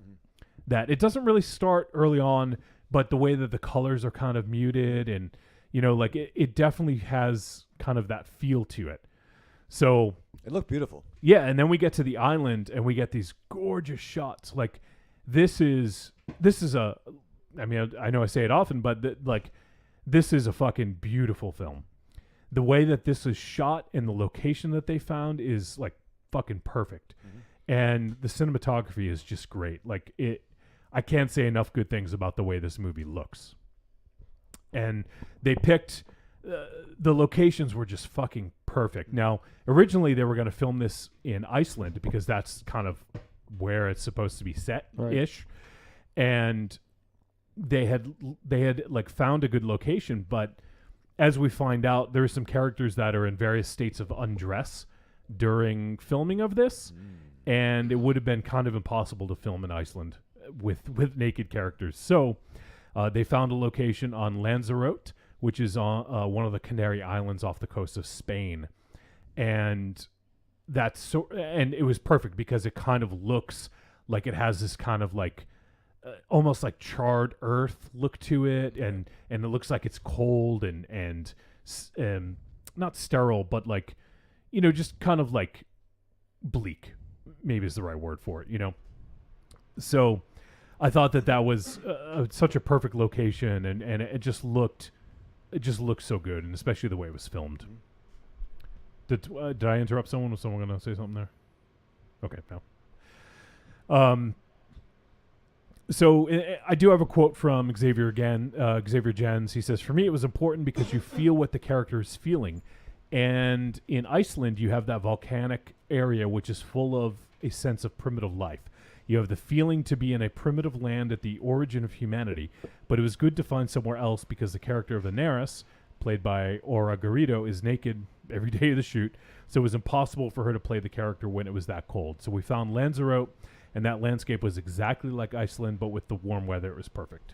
So perfect location. It looks gorgeous. And go ahead, Mars. I think this film. I think this film was great, by the way. But I think, and I think this director, if you watch his other films, even Hitman, which is kind of like a action movie, has like more of a muted palette. But this looked a lot like Frontiers. It was very naturalistic, but there was like a, it's like this guy somehow has like a tint of gray that he puts over everything. As far as the Lovecraft goes, I think that there was a lot of Lovecraft to be had here in the sense where there were obviously Lovecraftian referential in the creatures. And I think that, like you said, Wolfie, that narration of Lovecraft was there. Yep. But there was a very cinematic payoff in this that isn't very indicative of Lovecraft sort of. I think that's kind of where it ended for me. Yeah. So it just kind of set up in the time that it was set and some of the way it was written. So we have the scene where the captain is basically doing the handoff and delivering Friend to the island. And I just love, and Raven Shadow, you had mentioned how you liked the captain character. And I love, because the captain, he almost knows he's bringing his passenger to his death. Right. Hence the executioner analogy. He's like, he says, well, just like an executioner would treat his, the prisoner well, because before he dies, like, that's why I feel like I'm indebted to you, like, I thought that was kind of a cool relationship, and he was very helpful towards Friend, even though he didn't. Even offers a weapon to him Yeah. because he says, you're going to need this more than I will. Yeah. And so they get to the island, and they go up to the lighthouse, where we meet a character named Gruner, played by Ray Stevenson. And they go up to, his bunk. They find him. He's kind of like, looks like he's living in filth. He's unkempt. And they ask him, what? Naked. They ask him what happened to the other weather guy, and he says typhus. Yeah. So, which is a typhoid disease. Yeah. Which is a disease, and obviously it's pretty gnarly. So, he's saying that typhus is what caused him to die. He's no longer around. So, already we set up the fact that the last weather supervisor probably didn't last too long. So it definitely seems like Friend is sort of being ushered into his death, almost like this cold, desolate, bleak land where he's going to stay for one whole year. And after we get to meet Gruner, then we have Friend goes back to a cabin where he's conceivably going to stay. And, he gets it all kind of set up. It's all kind of dusty and run down. And he puts his stuff in there and unpacks a little bit. And on the first night, he hears like all these sounds of like there's something going on outside. He looks outside. He sees all these creatures kind of coming up the rocks. And there's kind of it's not a bulkhead, but there's like an underground kind of area where he can go underneath, lock himself in a little bit, and as this is occurring, he's sort of watching, and there's like cracks in the floor, and he sees one of the creatures. Actually, there's one scene where it reaches underneath the door before he goes down there, and you can see it's a very amphibious hand that kind of reaches underneath, and he steps on it. And so clearly we're dealing with another kind of some kind of creature, and so he battens down the hatches, gets underneath, and as he's looking through the cracks, one of them kind of like shows its eye, right in the cracks, and he stabs it. And I really appreciated that too, because how many fucking horror movies do we watch where there's like a gun, a knife, and a fucking atomic bomb on the table, and the guy runs into the closet, or guy or lady runs into the closet without grabbing either? Like I felt like this would like in the stay consistent. Nothing in this movie. I felt like this guy didn't do, other than it fucking being kind of a whiny little soft touch. Like, I feel like this guy didn't do anything in this movie. I think that was necessary. Yeah, no, I don't think he did a bad... I didn't like this character very much, but I don't think that he did a bad job. Like I think that. I thought he was a revelation. I thought he was really good in this. No, I thought he You know was what? awesome. Yeah. I just didn't like. I mean, I didn't like the character. I liked the performance. That's fine, but and I liked the. it was to be counter to Gruner. There Sure. was, definitely a dichotomy going on. But I there. think that I didn't think this character did anything in this movie that was a dumb thing to make the horror movie move along. You know what I mean? Like I agree. I think that there were a lot of tropes in here that this character went totally against, and it showed his strength and what he had to deal with these creatures. it would have and- been very easy to make him Ichabod Crane, right? And Yeah. very easy, and I expected that too, to be perfectly honest. And that's the character that actually came into my mind. Well, to a certain degree, they did. no, he wasn't like Ichabod Well, at I all. mean, No, when he abandoned his house. And, Well, he- and went to the. Yeah, well, the- that was also like the first night, right? Yeah, He but had that was a very Ichabod Crane. But I think he showed some poor judgment in one decision. But what do you do in that case? I Well, mean, he had also- a plan. I feel like he also like I mean he set up like Traps. barricades and traps Right. and everything else. Like he wasn't like a. He wasn't He didn't completely do anything. useless. He didn't do anything stupid that would progress the movie to become less than what it really is. He didn't. When he saw the Right, hands, it wasn't the idiot he didn't- plot, right? Exactly. Yeah. Right. He didn't. When he saw the hands and all of a sudden they disappeared, what did he do? He stayed in that room. He didn't go outside to see what the hell was going on. He stayed in that room. He did the smart thing. But he the boneheaded thing he did do though was when he started that fire. That's what I'm saying. Like, that was a poor judgment. That was fire. it was conceivably a good move, but not well hatched. Right. Yeah. That's your end game, not day one. Right. Day two. Like. But I mean, so he goes against the tropes of the typical idiot plot. once he knew something was happening, he definitely he faced the threat. Well, I mean, Without knowing what it was. He retreated at first, and then he tried to attack it and made very poor decisions. And needed to come up with another plan. And when the secondary plan with the lighthouse is when he really showed first night very Ichabod. But I think that was upon the realization of knowing what he's facing, which I think Which would be is- scary which- for anybody. Yeah, but that is Ichabod. Well, we can't all be Ares But God of War. I mean, Hey, But kind of the arc. someone else brought it up. The arc I of am- the arc of Ichabod is that he never got brave, right? And he died Yeah. because he was a coward. This character very quickly got his wits about him. Like, Yeah. And so at this point, it might be a good time. I was going to bring it up later, but for someone to take this job, he had to have either been running from something or wanting to get away from something or didn't care about, because, I mean, would any of you guys take this? Maybe that's a bad question for Mars. I don't but- know if it has anything. I don't know if it has anything to do with the Ask me photograph at he keeps looking 11:59 at. tonight. With the photograph he keeps looking at, Yeah. I'm assuming it's of his wife or his girlfriend. And there was really no explanation given as to what was going on with that. It didn't matter though. Like, Yeah, he the was- thing he is, was there was lovelorn there for was something. Yeah, there was something that sort of wanted, was the impetus for him getting away. So he goes to this, isolated island with one other person, and so clearly there was just something that he was running away from or wanted to get away from. right. I mean, that could be difficult in 2018, let alone 1914. Yeah. You know what I mean? Like, how much insulation's up in that motherfucker? Probably not a lot. Well, I mean, in that day and age, this wouldn't be that far fetched.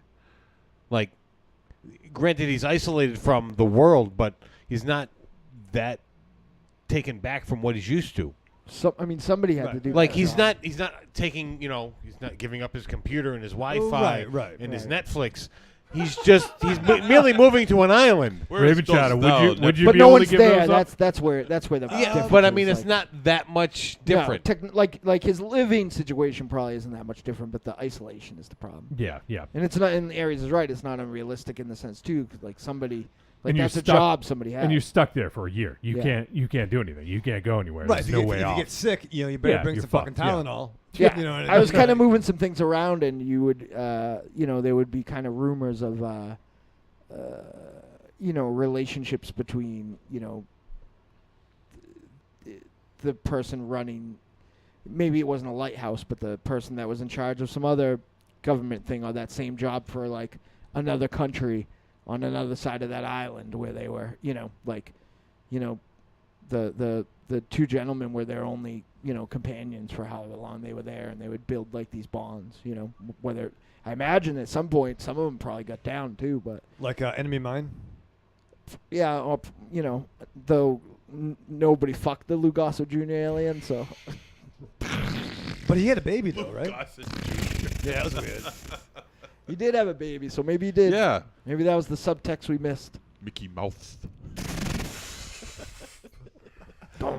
Don't fuck me, Dennis Quaid. I was watching an episode of Good Times the other night. Nice!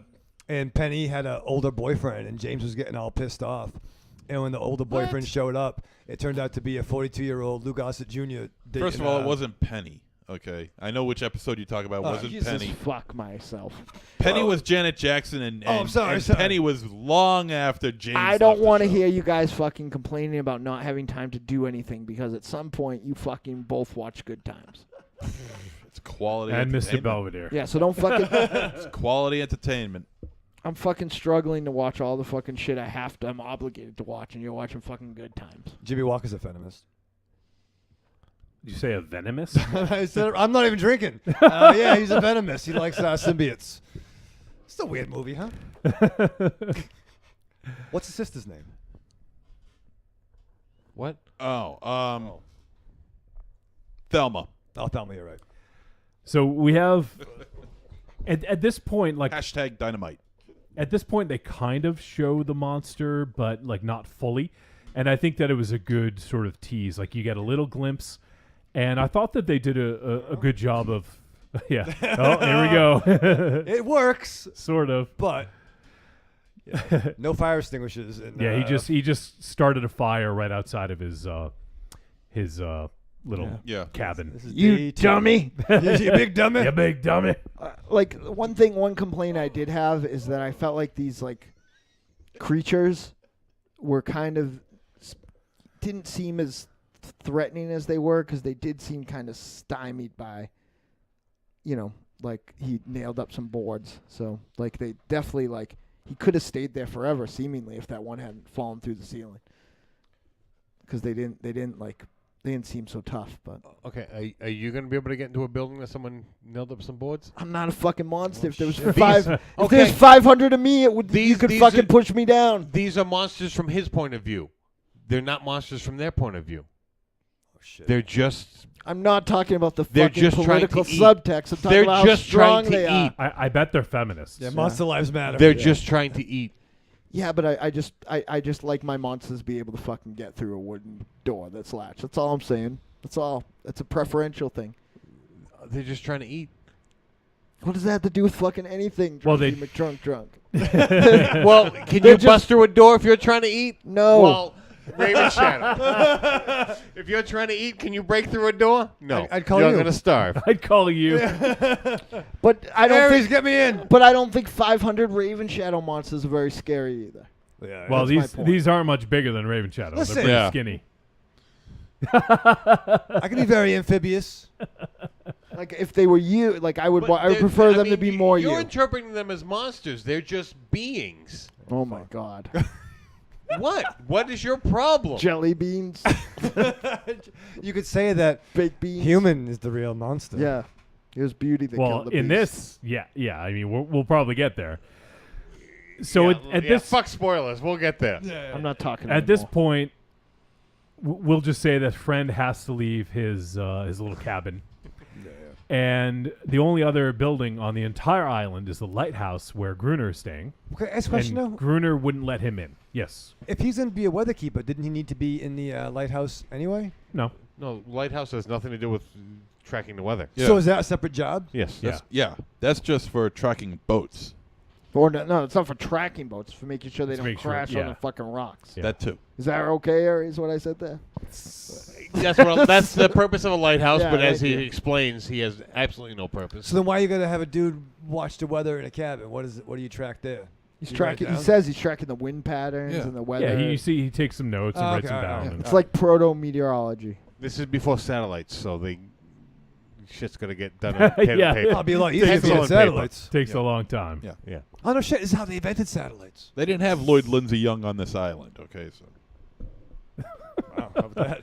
So they show the lighthouse, and when you get to the lighthouse, you see there's all these sort of like stakes and like long sticks with pointed with points on them sticking out of it. Basically, you can see it's protecting so that something doesn't climb up.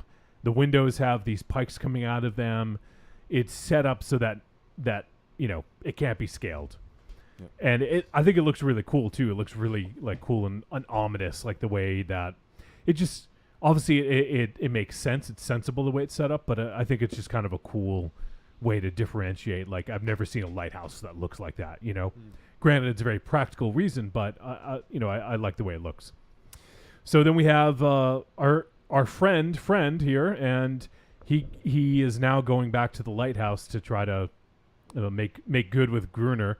And to try to stay at the lighthouse since he has nowhere else to stay, and he comes across one of these creatures in at Gruner's fountain, and he holds a gun to the creature, and Gruner shows up, and it turns out that Gruner has enslaved or domesticated the creature, and so it poses no threat, and Friend doesn't need to threaten it with a gun. So this is when Gruner and Friend sort of strike up a relationship a little bit, and Gruner's a Friend's able to talk Gruner into letting him into the lighthouse, basically. Right. So clearly it's a little weird because at this point we have like one kind of domesticated creature. Like Right. we're never told what they are, but they're amphibious creatures, and so it's a little and. Gruner does some interesting things. Oh, we'll yeah. say There, that. there was a part where I'm like, it'd be kind of weird if this happened. Yeah. Like, It'd be like- oh, yeah. it would be like, knock it off, knock it off. What's French for knock it off? I feel like of all no, this, we. I feel like every year that we've done this show, you end up with like some sort of strange through line or some sort of strange cinematic trend, and I feel like this wasn't the one that I thought we would get more than once, but I guess we did. Did you have a pet growing up? I don't recall you having a pet. What are you implying? Well, you're talking about with the. Well, no, I think there's two dudes in a lighthouse for a year. And a pet. And a pet, and he's hairless. Jesus. Well, am I wrong? I mean, listen, not for nothing. Who didn't think that it might get weird? I didn't. I didn't see that one coming. MZ, come on. I definitely did. I didn't see that coming with the fucking hindsight of already seeing that one time this year. Oh yeah, right. I mean, it's not for nothing. I think Ray Charles could have seen that coming. No, I mean, I kind of had a feeling that it might happen, but I didn't. 'cause this isn't really. Let's put in Expected perspective to. the two people that saw it coming. Well, I didn't write the motherfucker. I mean, this could have been a prequel to another movie we reviewed. Thank you. Yeah, that's it exactly. It gets cold out there. Cold skin. Yeah, I don't know. Warm, hot.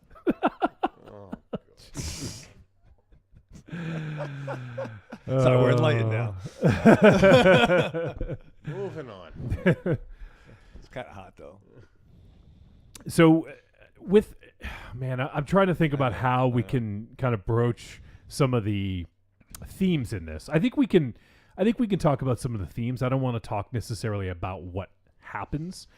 So clearly, we have two very distinct personalities.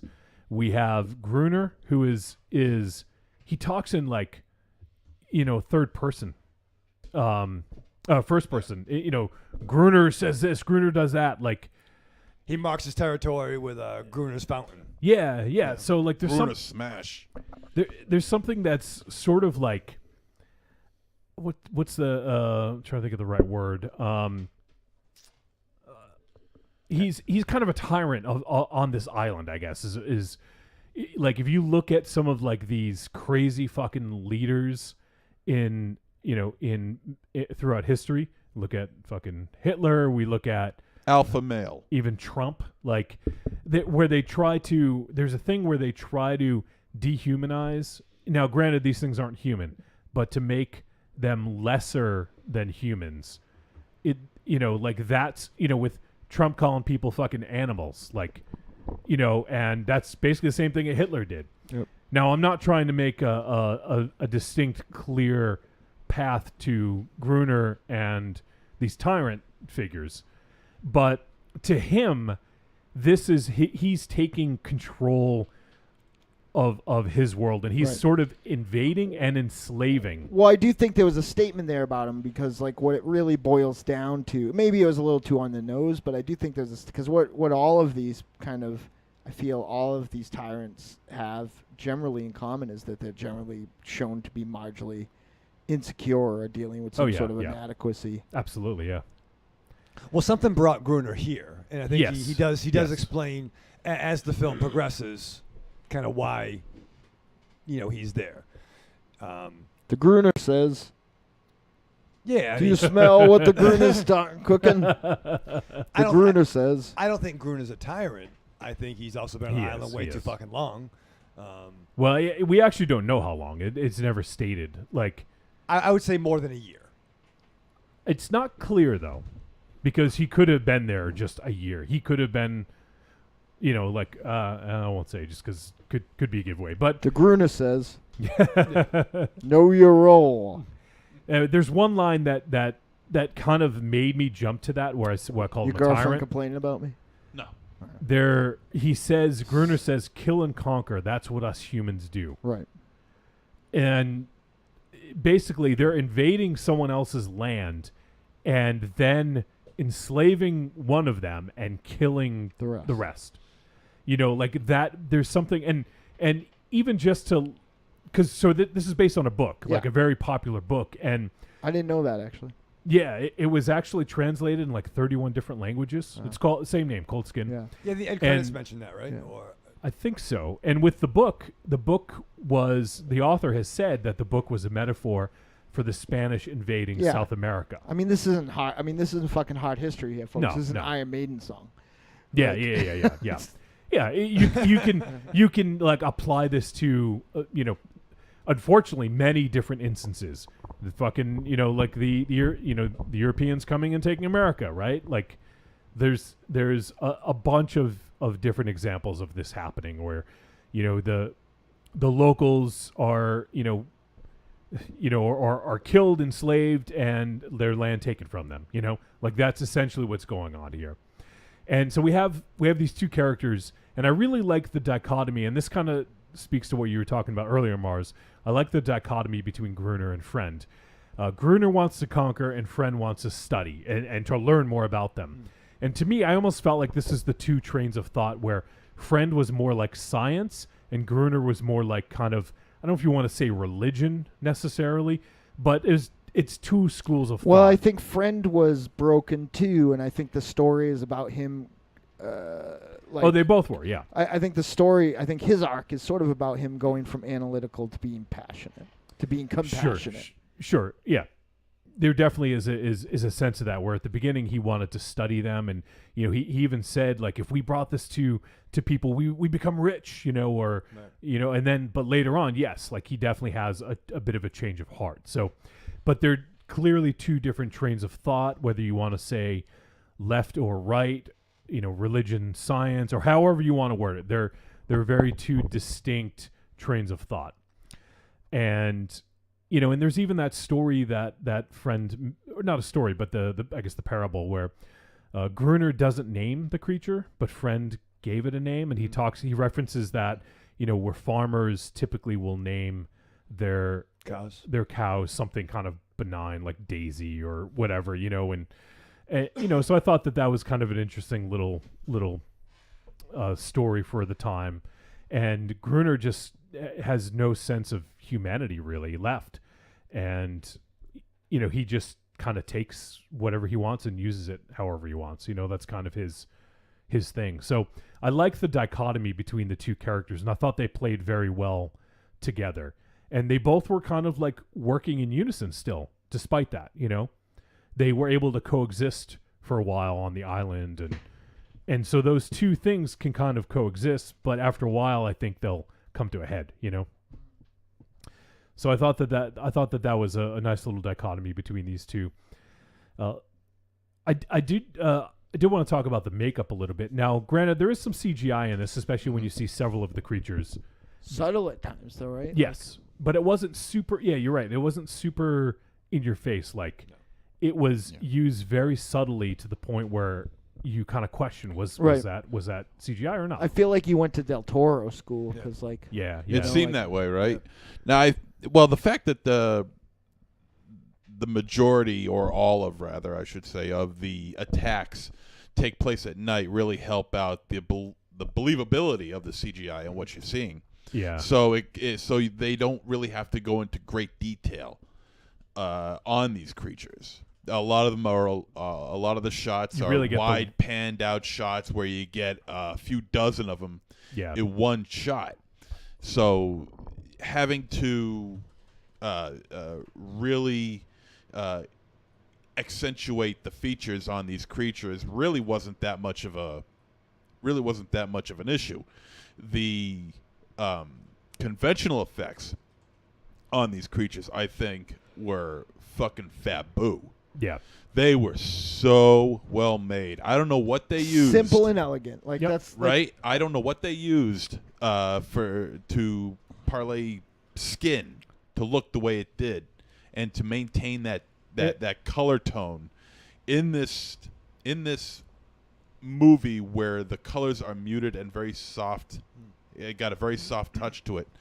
It looked absolutely realistic. Not latex. You don't think they? I don't think so. Yeah. It wasn't latex. Do you think it might have been paint?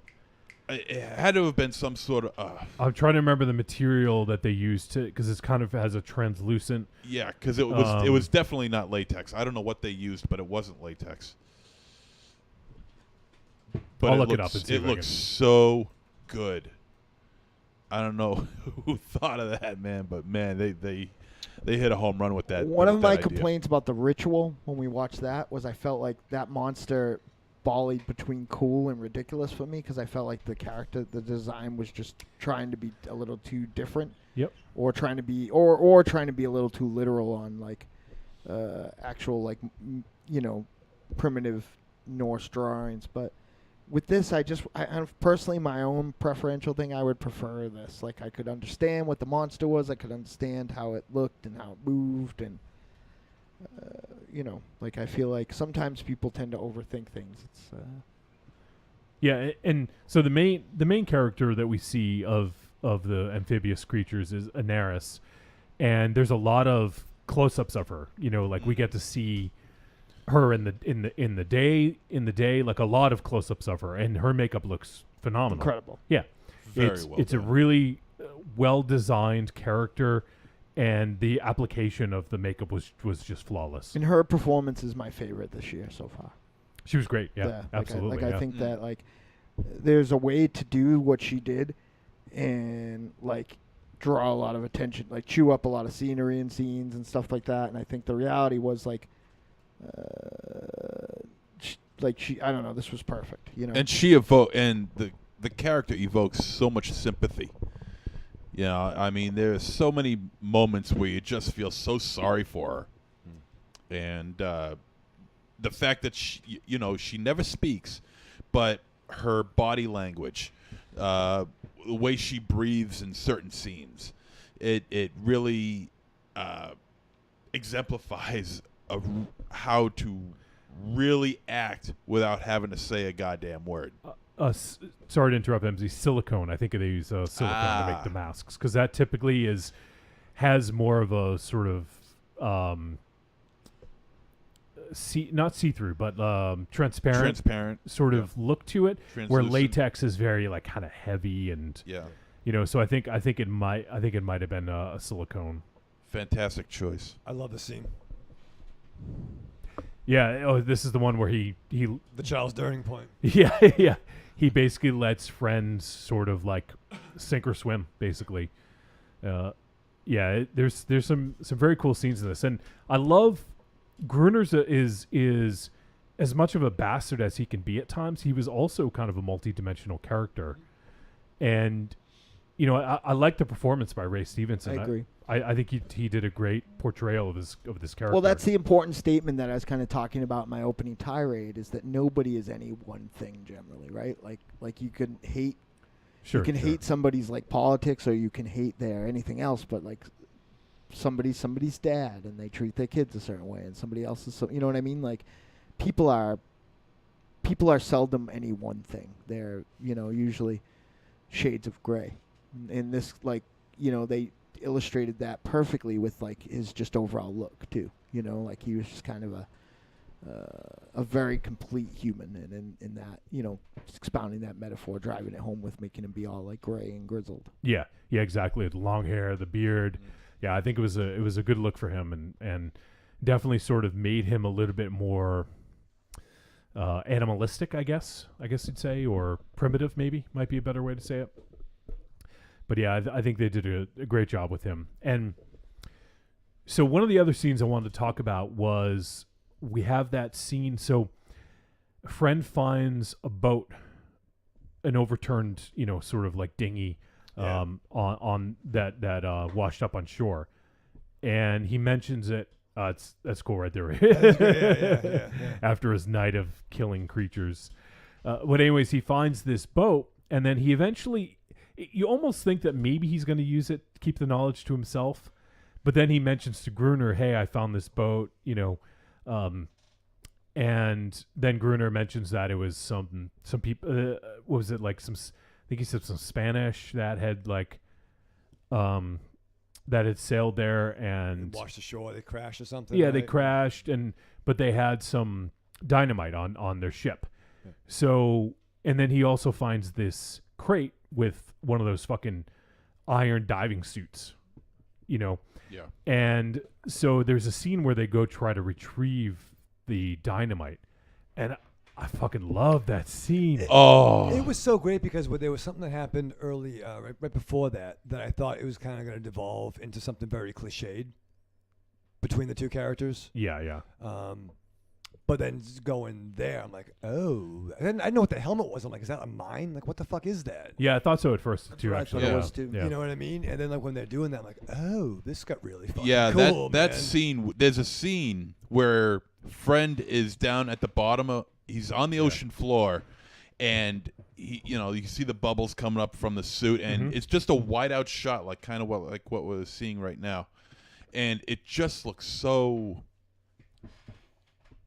The only word I can think of is majestic. It looked like a goddamn painting. It was just breathtaking. They did a great job of making this feel really claustrophobic, too. Right? Yeah. Because I almost felt like I was in that suit, and I was starting to feel like a sense of dread of just being stuck in this iron suit. Yeah. Water all around out. you, and you're at the mercy of this fucking lunatic Gruner, where right. Not quite sure what his intentions are. Yeah.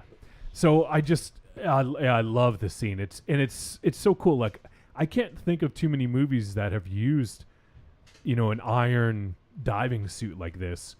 I'm sure there's some, but that was kind of where I was coming. Like there was something very two people who I think in particular, but one more so that brings kind of the cool pulp elements. Like this was Lovecraftian, but I feel like it was almost Lovecraftian, and people who are film fans and not comic fans might be insulted by this, but I feel like it's more Lovecraft by way of Mignola.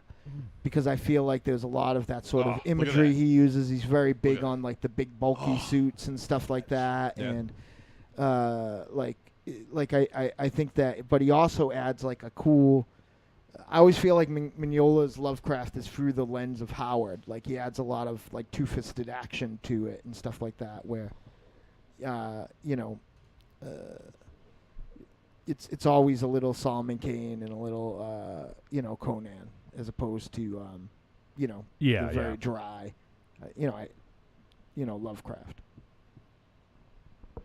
Yeah, I love this whole scene, and it was just looking at it. All I can think of is how fucking heavy and hot is it, and claustrophobic it must be to be in that fucking thing. It was just a really tense scene, and it was really well done. Yeah, look at that shot. Yeah. That's a fucking shot. And then while he's in the suit, by the way, he sees some of the creatures kind of starting to swim around him. And then he, at one point, falls over. And you're in a fucking iron suit. Like, You what can't the get fuck? up. Yeah. Yeah. Oh, I just, it was great. Boom. Yeah, it was so good. So, and then after this, they do retrieve some of the dynamite, and from here, like the creatures don't attack every night. It's kind of, like I think they regroup. They disappear for a few days, regroup. And I won't say too much more because, once again, we're getting into a point here where it's nearing the end of the movie. But there's another scene right after this where Gruner calls the creatures toads. And once again, kind of going back to what I was saying earlier, to make them appear far beneath humans. Clearly, they're humanoid, and they have some form of intelligence. They're not definitely not up to human level, but there's definitely. And there's also sort of a culture there too, because there's a scene where one of them has like a necklace. Right. That toad reference is also kind of an expanded Lovecraft Howard sort of thing. Like there was kind of like, very. At least in like game, I'm at a loss to remember something specifically in the books, but like in the Conan game, there was a lot of toad imagery. Like. Yep. Colin. Yeah. I know what you're saying. So at this point, we'll kind of gloss over a little bit of what happens because it gets into a little bit of spoiler territory. But it is interesting to see how the characters kind of change a little bit at kind of coming up on nearing the beginning of the third act, I guess, and change their tune, how they kind of view things, whether it be their outlook on life, whether it be like their relationship potentially with the creatures. So it was interesting to see how they develop. And so let me just read this real quick. This is something that Xavier Jen said. He said he was interested in developing the characters, the relationship, and the meaning behind the film. And this was from an article that I read that had an interview with him. And it says that he wanted to make it relevant to things that are happening in the world today, as well as bringing out the historical context of the action. And he sees the relationships in the film as central to its themes. Jens goes on to say, I wanted to make it about acceptance of the other, accepting the difference, and you can fall in love with the difference. So it's, just kind of this, it's such a simple concept where on the surface you can totally enjoy it and totally take it for a monster movie. But once again, we talk about these movies that have something that's a little bit beneath the surface. And I like a film that can do it without making it too heavy-handed. Now, at times, maybe there was some things that were maybe a little heavy-handed to just make you understand them. Right. But I feel that it was done tastefully, Well, where I think it it wasn't was- hammered down your throat. We talked a lot about Lovecraft, but I think that Yeah. the Siege film versus political elements of this was handled in the way of another great horror master, albeit one that was more modern, and that's Romero. Oh, yeah. There's definitely some of that as well, for sure. Like he was kind of the master of making you think you were watching Just straight up but horror. like a fucking fight for your life action horror movie, and really there's a lot to be said there. So And the funny thing is, he actually did it accidentally in Night of the Living Dead. Right. But in subsequent films, he kind of embraced that, because a lot of people said that Night of the Living Dead was sort of a parable for race in America, and George didn't intend it that way. What's the actor's name, MZ? Dwayne Jones. Dwayne Jones. Yeah. Dwayne Jones was just the best actor for the role. Dwayne The Rock Jones? No. He just was the best actor for the role. That's why they chose him, right? Isn't that how the story goes? Like, it was supposed to be someone else. Kind of reneged on that a tiny bit, and like he's like I feel like, and I could be misremembering. Well, he can't and defend watching, himself like, anymore, so. Yeah, like a lot of stuff. Like I feel like he kind of softened on his randomness of some of the politics, but not the casting of him. Like he was just kind of like the. I think he was like not only the best actor, but the one that I think he said had the most physical earnest.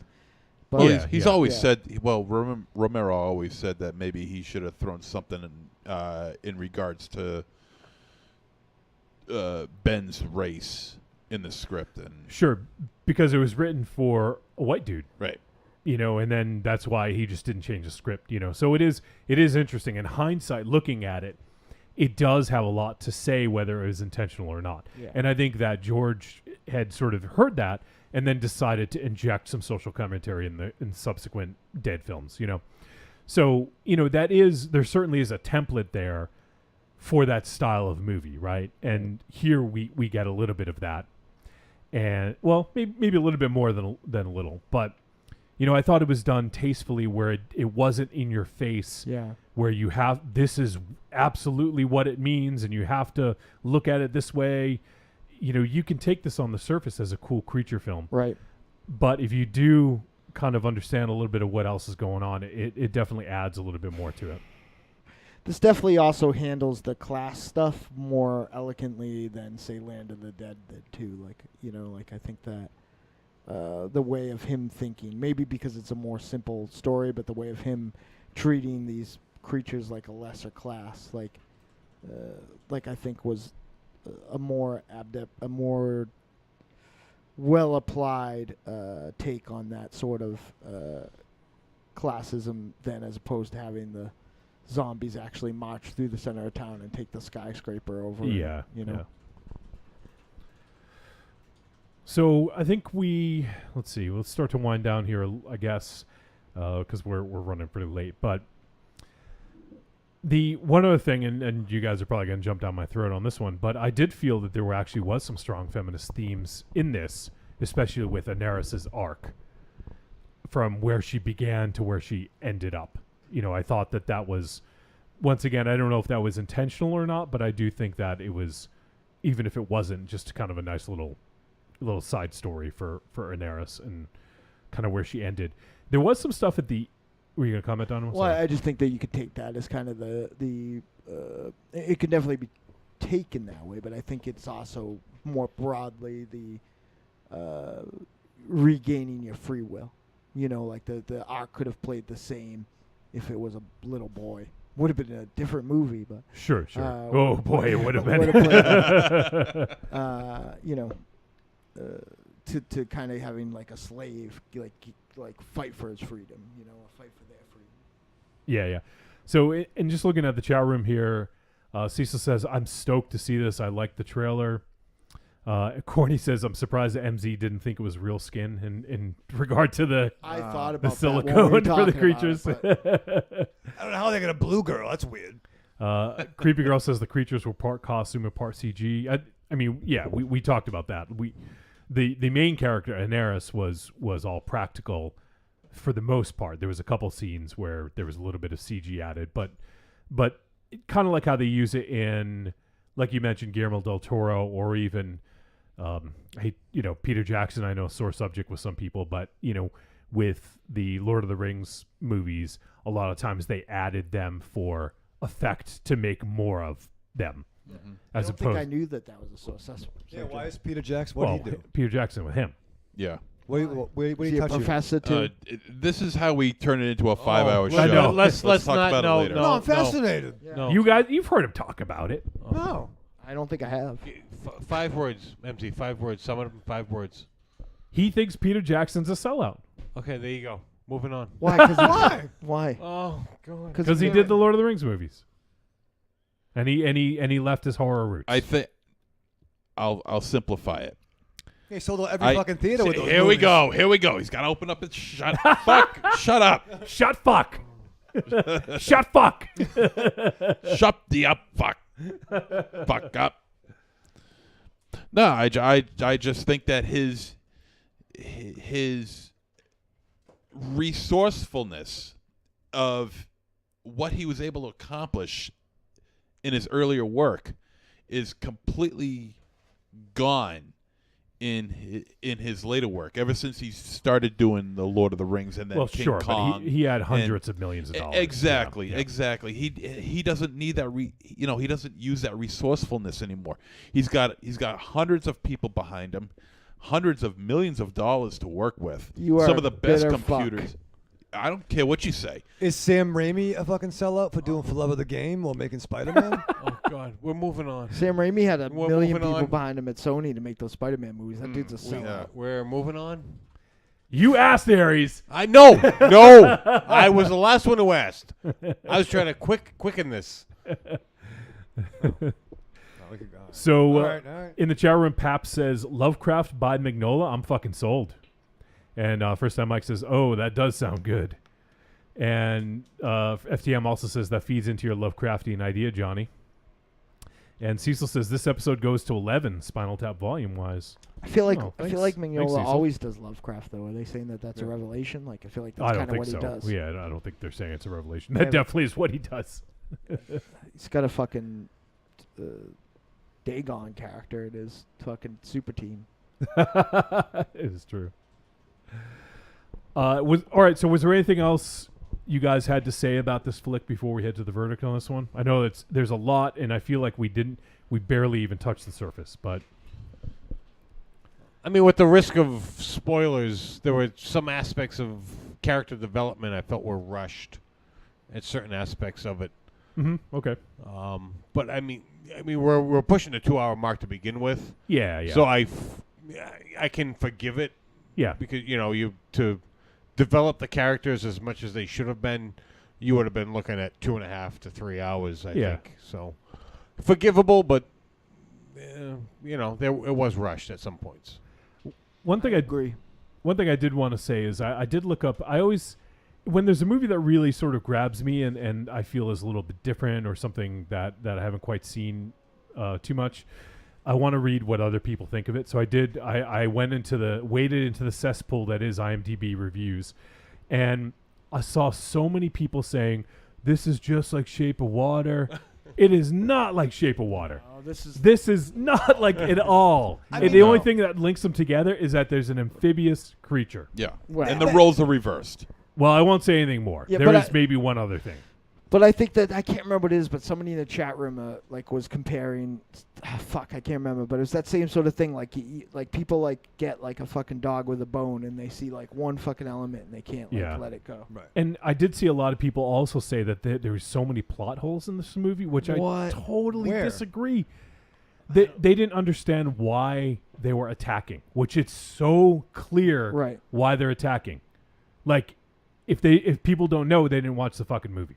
Right. So that's people are like, why are they even attacking? So just don't read IMDb reviews anyways, because for some people just don't watch movies. They're probably buried in their phone and not even paying attention. Even if like here's the thing that pisses me off about that. Even if they didn't kind of explain it a little bit.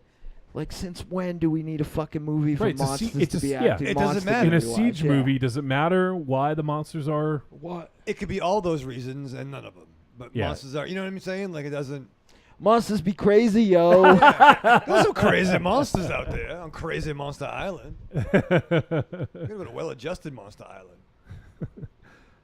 All right, let's do verdict. Trick or treat, baby.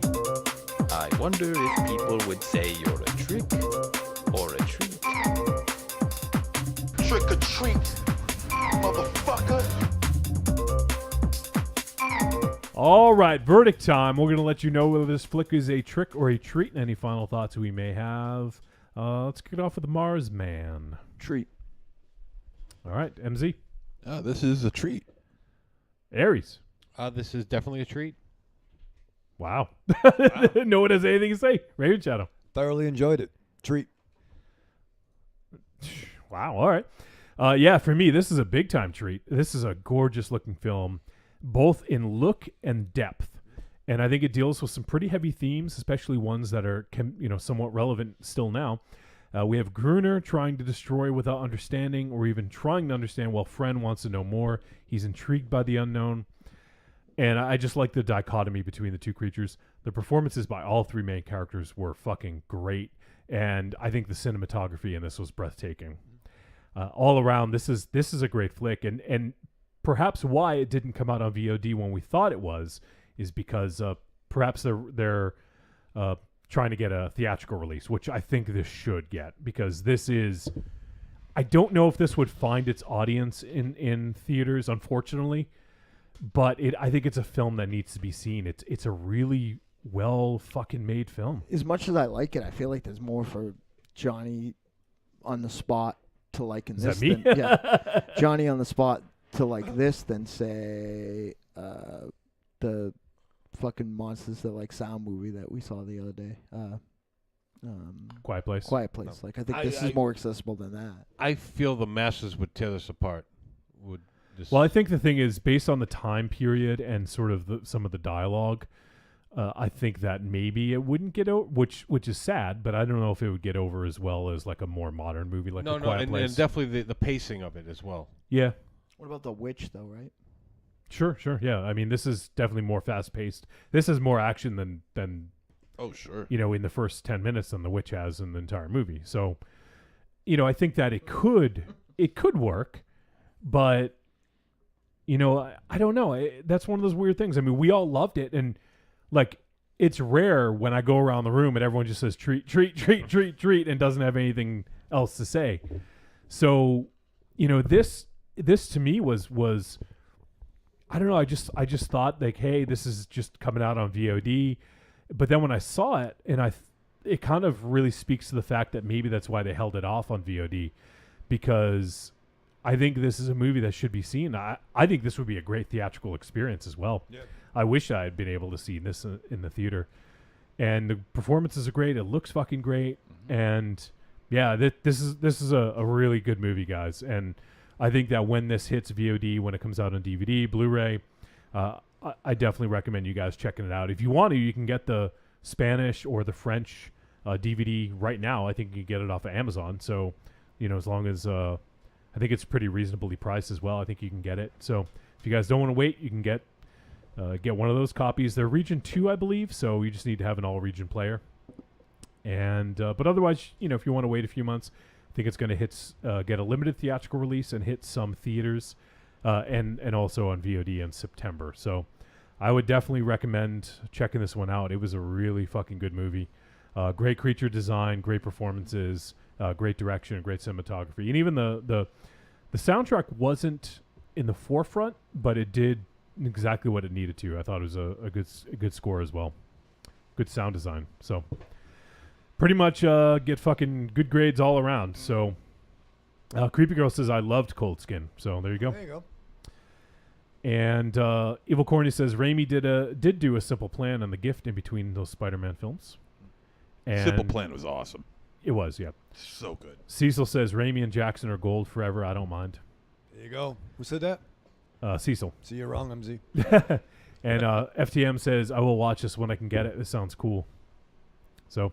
yeah, do it. Well, there you go. There's our review. And watch it and leave a review. Because as we said, doesn't matter when you see it. Exactly. Just check it out and drop science when you do. Yeah, that's our review of Cold Skin. When you guys do get a chance to check it out, whether you buy the Region 2 Blue or DVD, whichever, or wait till September, let us know. Maybe we'll do a quick revisit it when it is out of VOD, because I do want people to check this out, because I think it's a film that should be seen. Mm-hmm. And I'm really excited for...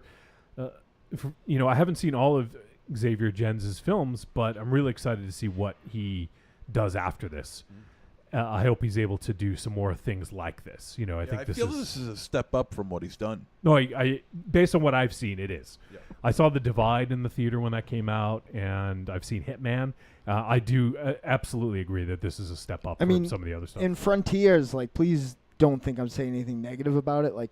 I just think that was towards the end of the French extremity movement. Well, it also didn't fall through on its premise. There's a lot you could have done in a fucking mashup of Texas Chainsaw Massacre and a Nazi exploitation film, and I feel like it just kind of fucking didn't pay off on all of its coolness. But that said, it still got some pretty fucking cool shit in it. It did some stuff. It did some Devil's Reject shit before the Devil's Reject, so I thought that was fucking cool too, that I had forgot about. Yeah, I've actually never seen Frontiers, so I definitely want to. It's on Shudder now. Oh, is it? Okay. Riku says, I'll give this a watch when I get the chance. Sounds cool. And Pap says, I'm definitely watching this when I can. Do it. I got to work tomorrow. I'm out, y'all. Have a good night. All right, Paps. See you, buddy. We're going to hear from Paps in a little bit. He'll have some feedback, so we'll hear from him in a bit. So we're going to we'll head to break, and then after we'll name the film that we're going to review next week, because we've been kind of going back and forth on which it's going to be. I want to get something that is definitely out for you guys to watch, something that's already out or definitely will be coming out, and we have a couple options, so we'll just decide quickly during the break and figure that out. Let's see what else. Yeah, we'll talk about that on the way back. So let's cut to a break, and then we'll be back in how long, MZ? We'll be back in 2 and 2. You go through your week with the same old routine. What you really want is some blood and thunder in your life. Well, friend, you found it. The Cromcast is an adventurous journey through the history of two-fisted pulp stories. With your hosts John, Josh, and Luke. We have action, horror, and adventure, all through the lens of pulp luminary Robert E. Howard. Don't just stay in your ordinary life. Find your pulp life at thecromcast.blogspot.com. The Cromcast. The Cromcast. The Cromcast. A podcast for the barbarian at heart.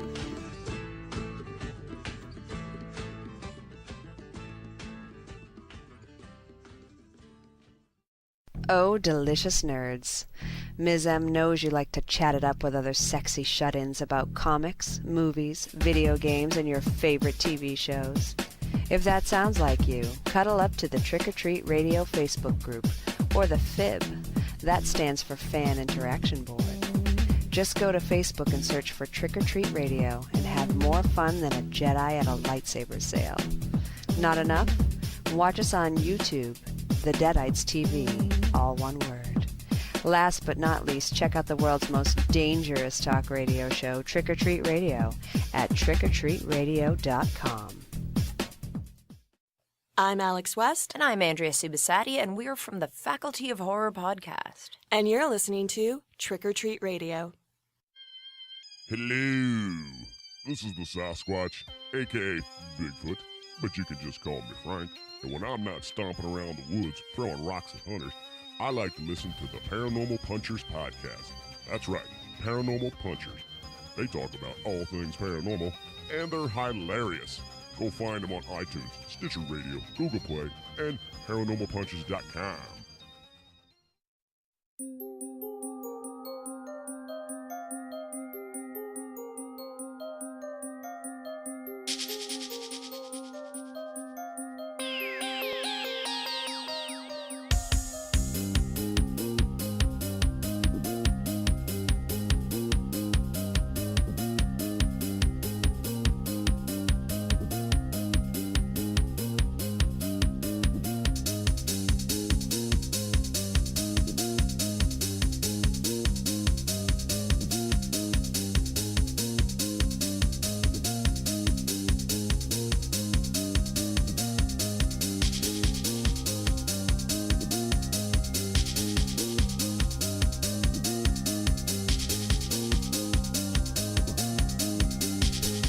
Yeah, wouldn't that be my luck? All right, we're back on Trick or Treat Radio.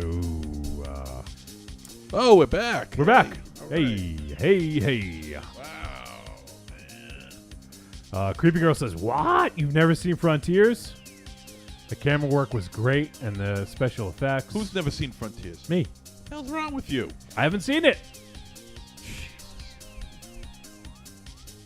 Have you? You only just saw Barry Lyndon.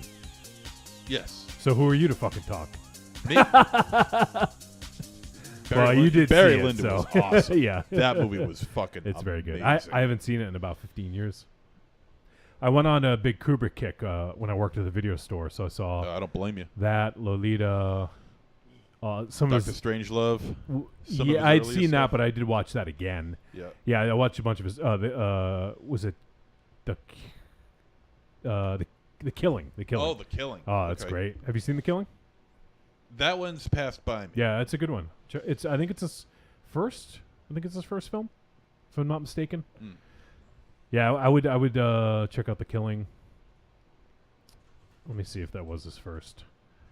I think it was. The Killing, 1956. I gotta watch Dr. Strangelove again. I haven't seen that in a long time. It's been like 5 years since I've seen it. No, it wasn't actually. He did Fear and Desire, Killer's Kiss, and then The Killing. Paths of Glory, Spartacus, Lolita. Yeah. Spartacus was amazing. Yeah. Jesus Christ. Do you like gladiator movies, MZ? You ever been in a Turkish prison? Let's see. Humble Eddie says Barry Lyndon is my second favorite film of all time behind Battle Royale. Interesting. Yeah. Wow. That's a really interesting That's one, a too. wide range, Yeah. man. Talk about one from one spectrum to the other. Yeah. Barry Lyndon, I was just absolutely blown away by that movie. Beautifully costumed. The light. Oh, yeah. I love the lighting. The lighting is my favorite thing in that movie. That is just. It's so simplistic, yet it's so. It's amazing how nobody else does what he did, as far as the lighting goes. It just blows me away. Such a good movie. Highly recommended. If you got 3 hours to kill, watch it. Cecil says, "Oh, it's a must-see, The Killing." Cecil says, "What about Treasure of Sierra Madre?" Jesse G's hanging out now. Hey. What's up, Jesse G? Said, "What's up, fam?" Let's see. All right, so we have a bunch of voicemails. We actually got a little bit more than I anticipated because we got a couple more in the last hour or so. So let me get these ready. Do you guys want to talk about our own creature feature flicks from the 2000s, or do you want to hear from some of the listeners first? Dog Soldiers, that's my list. You know what? I actually thought you were going to pick another Neil Marshall film. The Descent, that's my number 2.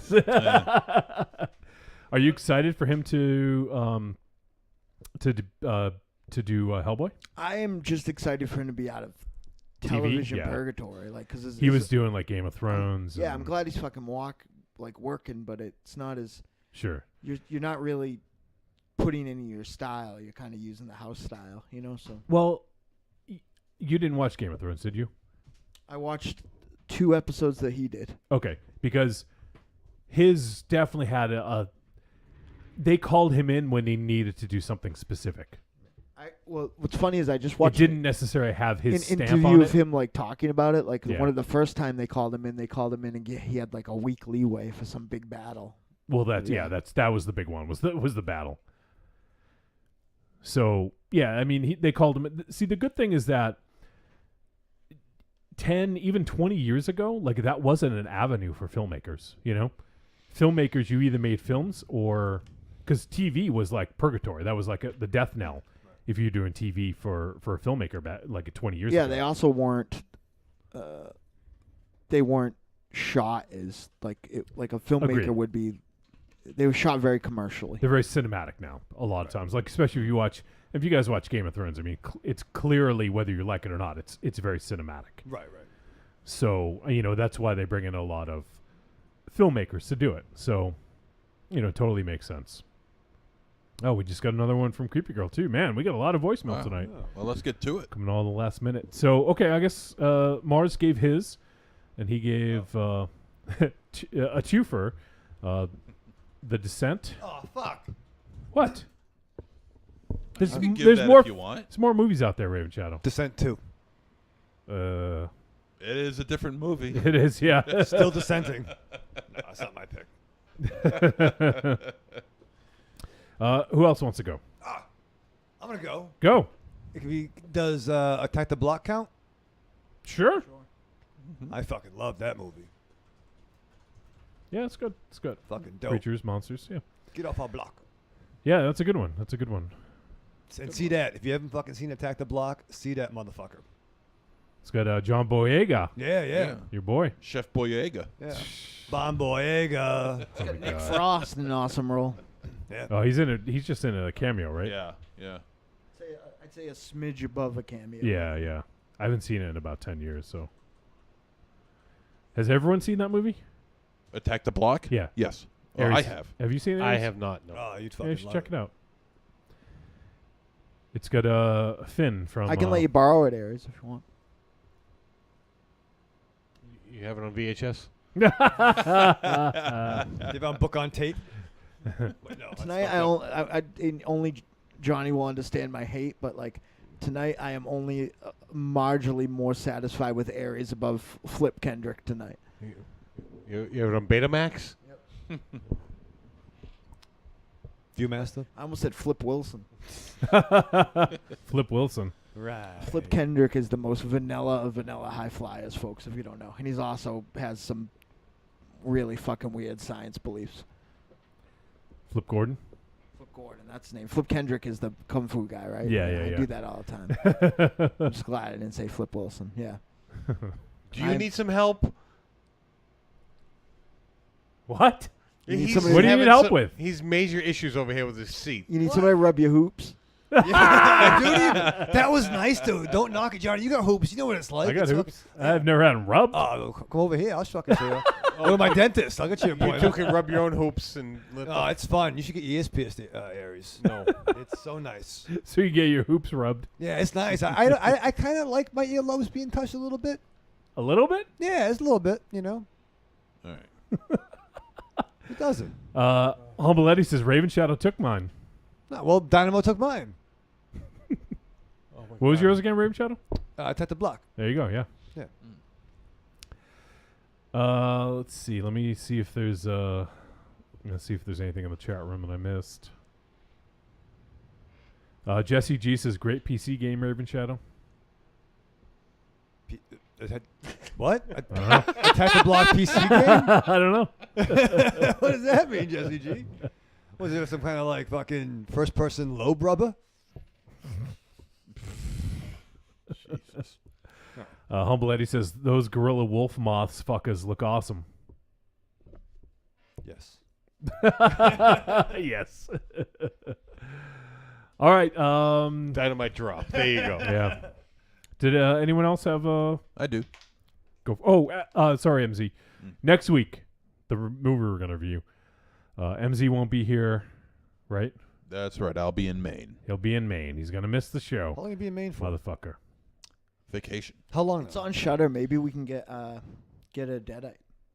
I have a job with a Deadite now. Actually, Well, I was gonna. so. Yeah, when you must have been out of the room. I said we should get someone to fill a seat. Yeah, I have one who's never been on before. Who might be fun. Do you think that I this think would be maybe a good a movie? female one?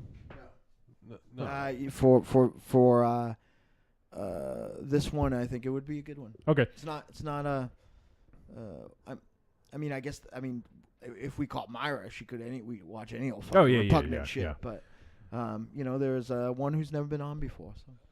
All right. So next week, before we continue on with the conversation, we are going to review a film that is definitely on Shudder. I'm looking at it right now, and it says play. I can hit play, so it definitely is available on Shudder. That'll change before next week. Yeah, probably, knowing our luck. The movie is a German film called Cold Hell. Oh shit!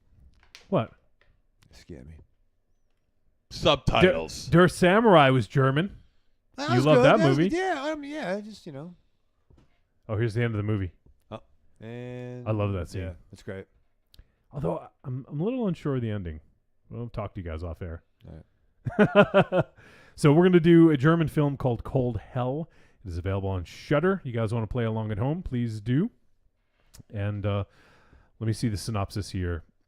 When Ozga, a young Turkish-born taxi driver and Thai boxer, witnesses a brutal murder, she is convinced the killer has seen her. A life and death struggle ensues when the madman begins his pursuit. Oscar-winning director Stefan Ruzowitzki's ferocious film is a must-see blend of serial killer thriller and hard-boiled pulp. A Shudder exclusive. Contains strong language, violence, and gore. Just to warn you guys, as if you need that kind of warning. But yeah, Cold Hell. So we're going to check that out. MZ, you might enjoy it. Check it out. I just might, yes. Yeah. I will. Call in your review. Yeah, maybe there'll be some dogs barking in the background. Fucking trains. All right, so who else has you are going to go, MZ? Yes, the host. You took mine, you son of a bitch. Yeah, fucking great flick. Great movie. One of the best monster movies to come out in this century. Yeah, that really, for me, was kind of what introduced me to how fucking cool South Korean cinema could be as well. I checked that out in the theater, which Oh, you did? Yeah, Nice. which at the time, I mean, there was no South Korean movies in the theater, around here anyway. So it was cool to check that out in the theater for sure. Good one. Nice. Aries, do you have nothing of importance. Come on. No, I don't want Dynamo to get mad at me that I go. Are you gonna go off topic? No, go off topic. It's a monster movie. How far off topic can you go? I like something about Mary. You should open up a store called Theron. You should open up a store called Off Topic. Listen, no matter what you Off say, topic. Off topic. Should I be like right next door to Hot Topic? that's where I got this. Yeah, it's just Off Topic. You say whatever you want. I don't care. I like that vest, Dynamo. I didn't see that before. Go, Aries. You can go, as you were. No, actually, I don't have anything. Let's make something up. Yeah, make something up. Make something up? Yeah. Sharknado. Okay, good. There you go. Good. All right. I hate you right now. That's worse than anything else you could have said. It's the first thing that popped into my head. Sharknado's the first one that popped into your head. When someone puts me on the spot, yes. I go to Sharknado. How about Rampage with The Rock? You know what? I'm going to need some time, so I'm going to play some voicemail because MZ stole mine. So let me play voicemail, and then I'll give mine in just a bit. Actually, I think this is going to be a review of Cold Skin. It's from our boy Arkham Josh. Hey, Trick or Treat Radio guys. It's Josh from the Arkham Film Society here. Just giving you guys a call for today's show. I caught up a little bit. And I got to see this week's film, Cold Skin. It was very good. Going into it, I knew nothing about what it was about, but just knowing that it was by Xavier Gens, it wasn't quite what I expected. It was a much more low-key and subtle film than I'm used to seeing from him. But I think it worked quite well. I thought the acting was good. I thought all the design was good, like the buildings, the creatures. Overall, I quite enjoyed it. I would say it is a treat and a recommend. I also caught up with Sequence Break, which I also really quite enjoyed. But I feel it's something that I need to wait a little while and rewatch. Obviously, very Cronenbergian. I saw when you guys were making the Videodrome references. I was a little bit surprised. I don't think anybody last week mentioned Existence, but I mean, to me, it's clearly got a lot of Existence in it, being, the whole Cronenbergian video game thing. And I'm definitely very excited to see more directorial work from Graham Skipper in the future. So again, with Sequence Break, that would also be a treat and a recommend. Other than that, oddly enough, speaking of Cronenbergian films, last night I caught Upgrade, Lee Whannell's new film, which is it is a sci-fi action film with a bit of a body horror element to it. If you guys haven't checked it out, I'd highly recommend it. I would definitely say that is also a treat and a recommend. It's a lot of fun, and try to see it in the theater if you can, because it's a bit of an outrageous time. So I hope everything's going well over there. Hope you guys are all having a decent beginning to your summer. And I don't know. I'll talk to you guys soon, right? Have a good one. Bye. Awesome, Josh. Thanks, buddy. Yeah. I'm glad you dug the flicks, and I've heard a lot of people talk about Upgrade. Yeah. Has anyone seen it? No. I have heard some good things, though. Yeah. Yeah, it seems like a lot of people are checking out in theaters, which is pretty cool. Always good to see people going to the movies. Oh, I went to the movies this weekend. Who cares? You did? I did. What'd you see? Deadpool 2. Over Solo? Well, apparently I'm go fuck myself, I guess. I had fun with Deadpool 2. How was it? Yeah. I haven't seen it yet. I had just a huge smile on my face the whole time. I laughed. There was some really... It's funny. There's more things in this that would have been spoiled to me over, say, Infinity War. Really? Yeah. Yeah, there's some fucking genuine surprises and cameos, and I'm just surprised that I haven't heard about some of the things. I'm not saying it's major I feel revelations. like I think it did good money, but I feel like people just weren't talking about it, or people weren't going to see it as much. I don't know. I just didn't really hear people talking about it. I felt You're there was busy only fucking complaining. the one big cameo, and that was it. I'm not sure which one you're referring to. The but big one. Oh, The all big right. one. Yeah. So did you see I it? mean, yeah, I did see it. All right. I don't feel there's any other spoilers or anything else in that. In the school. In the Yeah, school. don't give spoiler on the show though. We'll Yeah, talk. no, no, We'll talk. we'll talk off We'll air. talk. I would have saw Deadpool 2 over Solo if we weren't doing the special. Yeah, no, a good buddy, Thomas Smythe, had a pass to Regal Cinema, and so I went out with him. He saw a double it date? before. Yeah, it was nice. Yeah, thanks for the invite. I didn't know. I thought you already saw it. When did you see it? Sunday. This past? Yeah. Okay, yeah.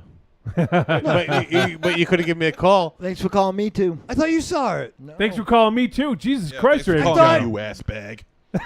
When I emailed Wow. you several times. Could have been a whole Trick or Treat radio event, but no, motherfucker, you just You emailed? Well, no, I've texted. I've texted Monster Zero before about stuff, and he's always on the forklift. I could have gone. I could have gone on Sunday too. Oh wait, what time did you go on Sunday? Shit. 3:40. Well, I'm surprised you would let yourself go that late without I was having on a the fucking fence. nervous breakdown. I was having a little anxiety because I'm like, oh, can we see it at 1 o'clock? And the only time was 12:40 and 3:40. But I mowed the lawn, and I'm still basking in some, Loeb action. Lisa Loeb's. What? I don't know. some lotion. You Listen listen to to Lisa Loeb while you mow the lawn? Well, I rub my lobes. Yeah. I'm into some weird fucking shit, Johnny. I don't get out much anymore. But no, I did go see it, and it was nice. I got a Hotel Artemis poster. Okay. Can we please go to another? Well, I'm telling you something. You said I'm seeing him. That's a big corny. I saw Deadpool 2 in theaters. It is kind of a big deal. See? I thought it was When relevant. are you gonna go see Han Solo? Well, I gotta slow it down. I've seen 2 movies already this summer. And I'm getting Marvel movie anxiety because I gotta fucking see Ant-Man You've seen and the 3. Wasp. You've seen 3 this I've summer. seen 3, right? Yeah. We saw Avengers. You've seen 2 with me, so Yeah. What else we see? Oh, we saw No, we saw Avengers. I see how special this was to you. We saw Avengers. We saw Star Wars. And Yeah, that would be the 2. There you go. was that this year though? Yes. No, we saw that December. No, January because When did Justice League come out? Oh my God. Last summer? Was it last? no, summer? we saw that. Oh no, it was November. That's right. November. It was November-ish. It was a month before Star Wars. That's right. Yeah. Humble Eddie says, "Whoa, he's my favorite South Korean filmmaker, and I didn't see that one. I'm hunting it down now. I think he's talking about The Host. Yeah, Host is fucking great. Yeah, the host with the most. Cecil says it's awesome. Kang Ho Sung. Rico says, "Damn, MZ took mine." Oh, yeah, Eddie says, "Never mind. I saw The Host. The year should have tipped me off." Yeah, if you are a big fan of Bong Joon-ho, then you definitely have probably seen it. So, let's see. Rico says, "Lucky nobody is going to take my second pick." Creepy Girl says, "Seen Cold Hell. I wanted you guys to do Dude Bro Party Massacre. So many horror slasher references. And Among the Living, best movie on Shudder right now that you may not have seen yet." Mars was repping for that one. It's a little old, so we're not going to do Among the Living, but she says Dude Bro Party Massacre was fun. I kind of, just by the title, I don't know. I heard I good things tried about it, but I feel like it came out quite a while ago. Yeah, I feel like it's not very relevant. Yeah, I tried watching like 10 minutes of it. I couldn't get through it. Yeah. Riku says, "Is Dynamo wearing a Bullet Club shirt?" Yes, He is. I bought it at Hot Topic. Off topic. Off topic. No, I didn't have time to. I thought I was gonna have to do the show from work tonight, so I didn't have any of my fancy clothes. So this would be what I would have worn when nobody could see me. This is a laundry day shirt. That's a nice vest. It's a nice little boa on. What's that bow? It's my fucking scarf. Oh, I was making radio magic. I was Radio It's magic. not a boa. Radio magic on YouTube. Evil Corny says Raven Shadow will get to Solo in 2039. I saw fucking Deadpool 2, Corny. Who saw that Do coming? you want to see Solo? I do want to see what? I do want to see Solo. You wanna see it I think Solo? you would like it more than anyone here. Really? Yeah. I really liked it. I really think he would like. I think that the cool Star Wars criminals- gets balls back. I think the cool criminals would apply to his Cool sort of. criminals. I do like cool criminals. I do like rogues and just. You are a fucking rogue. There you go. Yeah, I am. You're a cad. You're rouge. Yeah. I'm all those things. You know what? Don't label me fucking Johnny, okay? You liked it though. I did a little bit. Tell the right title. Riku says Deadpool 2 was glorious. Thank you. Enrico knows. It says not better than the first, but that after credit scene was amazing. I probably won't see it in theaters because I want to see Upgrade, and then like I just feel like I'm gonna run out of time. At some point, it's gonna get knocked out by something soon. I just had a big old grin on my face. Raven J says Deadpool 2 was fucking amazing. See? And he mentions a character that may be a spoiler. It begins with J, so that's all I have. Says, yeah, I'm not going to say it. It says that's all I have to say. I know I sound pretentious in this, but Jean like, Grey is definitely a spoiler in the movie. I know I sound pretentious in this, but if there's an option for me to see like a small indie horror film in the theater now and go see Deadpool 2 or Solo or something like that, like I'm going to pick the small one every time. Unless it looks fucking dreadful, which I got to be honest, like I feel like for the like I don't care what anyone says. I feel like Blumhouse has fucking been hitting it out of the park. They're doing more often TV than now. not. Apparently, they're got some TV shows coming up. So, all right, well, let's go to another voicemail, and that would be our boy Evil Corny. EC. Hey guys, this is Evil Corny. I wanted to see Cold Skin this past weekend. I was kind of looking around for it and everything, and I know. Wolfenstein explained to where it wasn't even in this country, so I guess everybody's missing out. My favorite creature film is The Descent. It's might be my favorite Neil Marshall film, and I kind of miss him doing horror film because I liked Dog Soldiers and The Descent, obviously, and Doomsday. And I think he directed most of the Lost in Space Netflix series, and he's done a bunch of episodes of Game of Thrones, but I kind of can't wait to see his version of Hellboy next year, because I think he's the director of that, but yes, The Descent is my, off subject, The Descent is my favorite creature film from the 2000s. Y'all have a good one. Evil Corny out. What up, Raven Shadow? There's my boo over there. Corny, I saw Deadpool 2 in theaters. Cecil says, yeah, The Descent is such a good flick. All right, so let's keep going with the feedback, and let's hear from Creepy Girl. Hey, Creepy Girl here. I didn't hear what you said about creature features, so I'm just going to tell you some of my favorite creature features, and hopefully that's what you were asking for.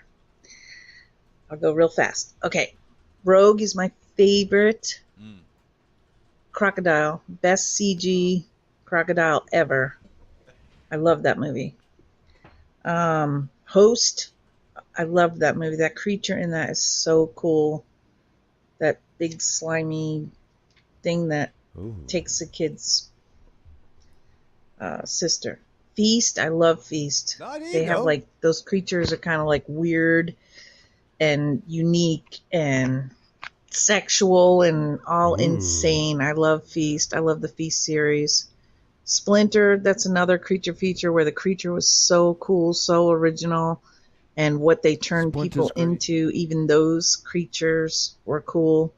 Slither, I love Slither. You know, the creature at the end that he became was pretty crazy. Monster, the one about the mother and daughter. I love that creature in that. Attack of the Block. There you go. I love those alien creatures. That was a really cool movie. I really enjoyed that. Dog Soldiers, that's my favorite werewolf movie ever. Burrowers, that was a Western type movie, and those creatures were like, it was so creepy how they like buried you and liquefied your middles to drink you up. Ugh. Grabbers, I love the Grabbers. I love that Grabbers. your only defense against the Grabbers was to be drunk. Thank you. No Grabbers getting me. Afflicted, that's an independent film I told you guys to watch. It's really not clear what he's turning into, and then you figure it out, and the creature is kind of cool. Cloverfield, I love that movie. Yes. The Taking of Deborah Logan, that one creature they showed eating the kid, that like terrified me. And a new movie I saw that I really wanted to tell you about, it's called Primal Rage, and it's about like a Bigfoot, a Sasquatch, and the creature is so dang cool. That's really a movie you guys should watch. It's not the best acting, it's not like an A-rated movie, but the creature is so damn cool in it, and the special effects are awesome too. And I'm looking forward to seeing The Meg and Slender Man. Creepy girl out.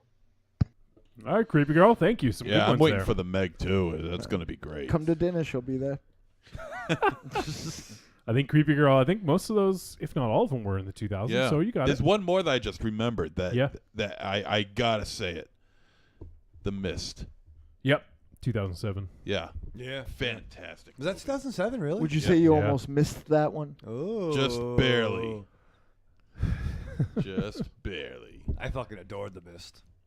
Black and white or color? On the Black rocks, and white. Black and white was just so good. Why was there a cut that was all black and white? Yeah. Well, it's in the DVD. You can, on the DVD, you got the color version and you got the black and white version. I prefer the black and white version. I saw it in theaters. It definitely has more of a kind of a bleak tone to it. Yeah. Yeah. It hides some of the spotty CG. Too. Yeah, I agree. I agree with that, yeah. I think I decided on my pick, and I think we've already sort of mentioned the character. We haven't mentioned this movie per se, but I'm going to go with Hellboy 2, The Golden Army, because I fucking love some of the creature design in that. I know there's not really a main creature per se. Yeah. That big plant creature. I forget what it's called. That is one of my favorites. Isn't that crazy? It's one of my favorite scenes in movies in the last 20 years. If I had known that was an option, I would have gone with that one. It was an option. Think outside the box, Aries. Yeah. I get scolded when I go outside the box. It's a monster movie.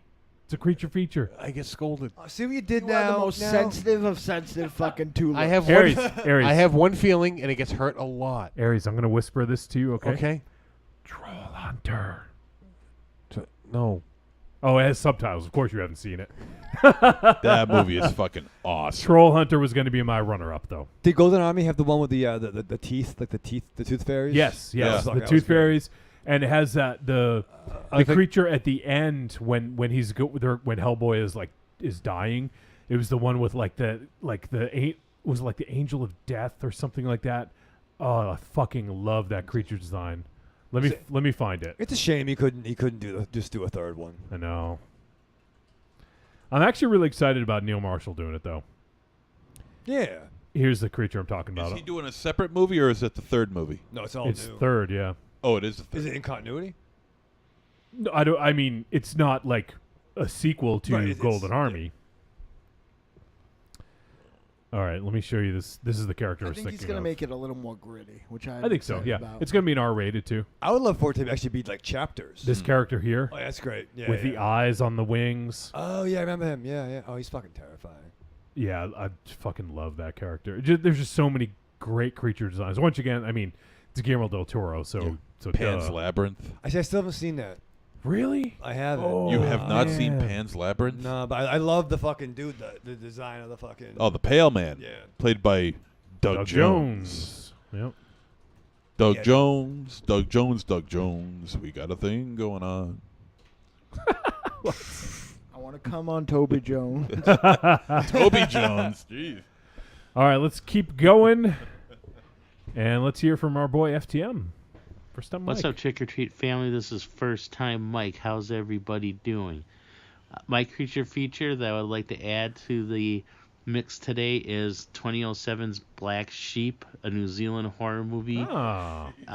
Again, a horror comedy that's fun. Sheep are infected with a virus. They turn into man-eating sheep. There's blood, guts, sex, the details which I'm not going to get into because it's disgusting. Go slow. There's were-sheep. There's mayhem all around. It's a fun way to spend an hour and a half plus. It's a great movie, Black Sheep, 2007.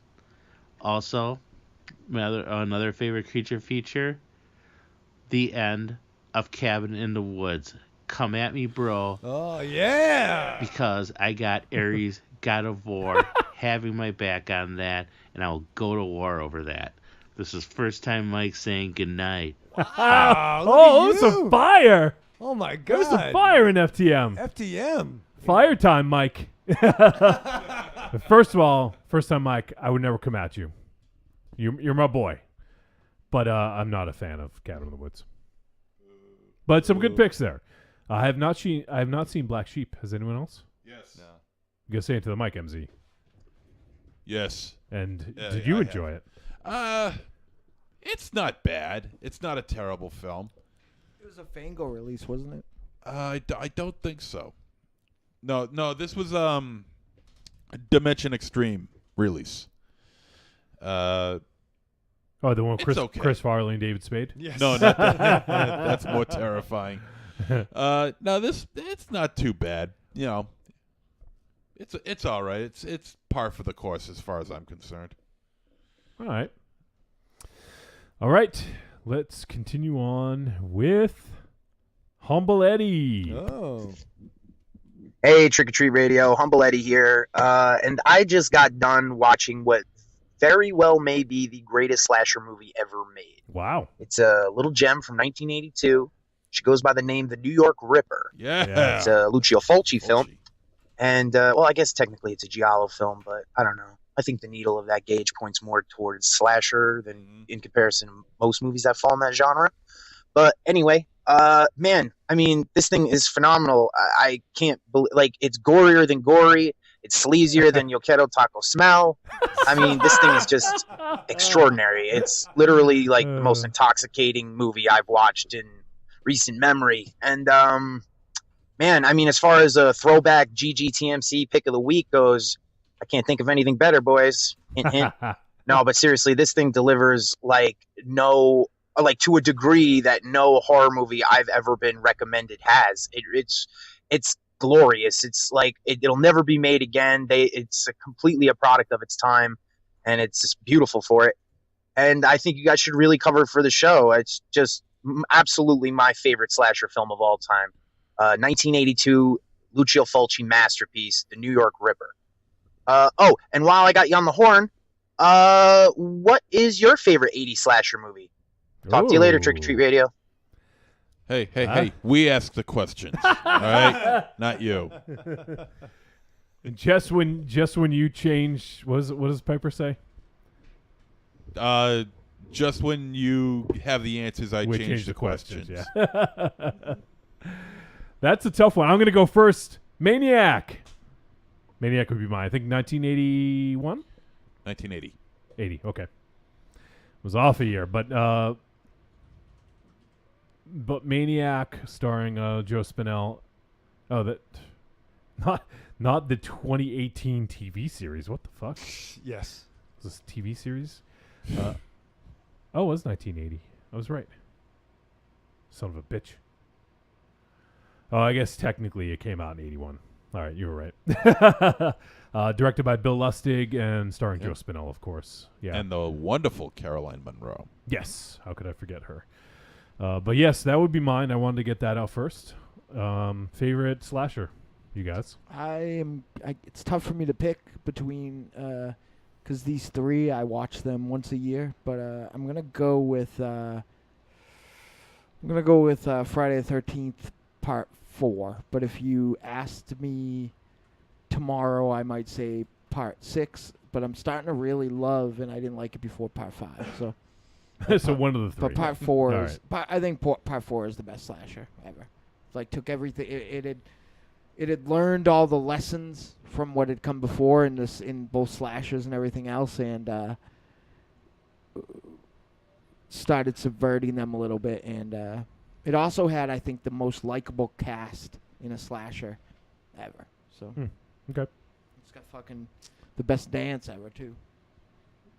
MZ, do you have a favorite slasher? Yeah. Normally it would be Maniac, but since you picked that, yep.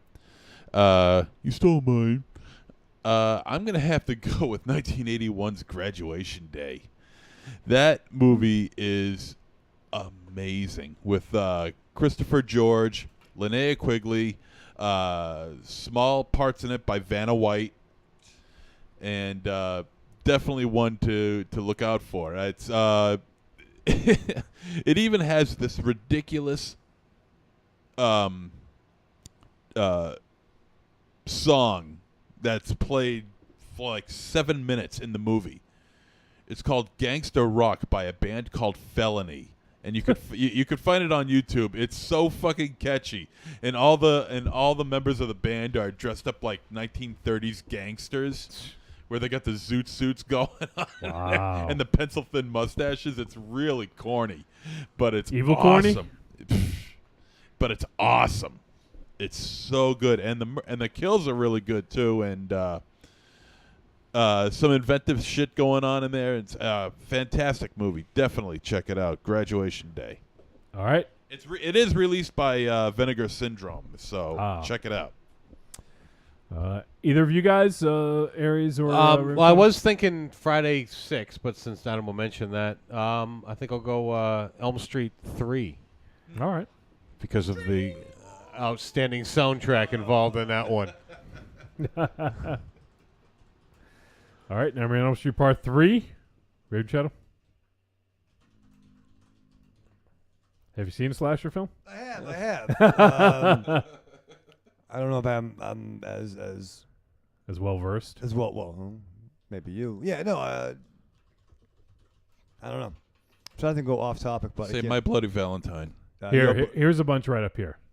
I don't know if any of these. The Prowler. Oh yeah. Does fucking Slumber Party Massacre 3 count? Yeah. 3. 3? It does count. Why not 2? Why not has 1? The fucking guitar. 2. 2. Can you even see any of those? I'm not wearing my progressives. But I know. That's why I'm wondering. You're pointing like you're seeing them, but you're not saying anything that's up there. So. Yeah. No. We rented all the Slumber Party. That was I fucking love it. I'm actually embarrassed. Slumber Party Massacre is actually probably. That's one of your faves. Yeah, I love that one. It's definitely my favorite non-Jason slasher. Yeah. There's Graduation Day right there, MZ. Yeah. Oh, I love that movie. It's a fairly progressive little film, huh? Slumber Party Massacre. Check it out, man. Check out the video. It's so awesome. The trailer is great. Actually, they play the song during the trailer, and it's awesome. The trailer is great. Surprised you didn't pick Madman Mars. Madman. Well, the Final Terror is there. Yeah, Final Terror. So we're going with Slumber Party Massacre 2, Raven I Shadow? think the Prowler is fucking grossly overrated. You sure that was 2 You though? think so? I could have sworn that was 3. Oh, I No, love the it's 2. Prowler. Do not Really? Yeah, try don't my question. Slumber Party Massacre knowledge. But I felt we had to get through 2 of them to get to. No. What was It 3? definitely was 2. Listen, nobody that we know whose last name isn't Mars or McGibbons even probably saw Slumber Party Student Massacre bodies. I did. We did. We saw Slumber Party Massacre 3 came out much after Slumber Party Massacre. Well, so Slumber Party Massacre 1, 82, 2 was 87, and 3 was 1990. Really? Yeah. So 3 wouldn't even fit into the question. He asked for No, favorite and 80s slasher. and we wouldn't have. That's not when I was watching movies with that dude. It was but- 2, see? And Student Bodies with Malvert. Can you see that, Raven Yeah, Shadow? yeah. That's 2. Really? Yeah. Why would I lie No. I distinctly remember renting this when I was like in fucking second grade. That poster is second grade. Yes. But yeah, no. I remember. I thought that was the big lead. Look at that. Hashtag feminism.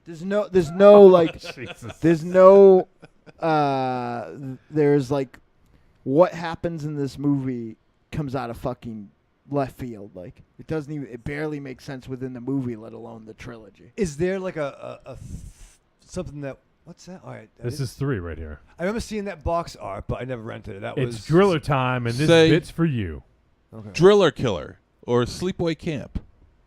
Oh man. He already said his. Humble Eddie says, "Nice. I haven't seen Graduation Day. I'm on it." Yeah, I haven't either. Yeah, it's so good. I bet you it's on a lot of Vinegar Syndrome stuff right now. It's on and some Code Red stuff started popping up, but it's on Prime.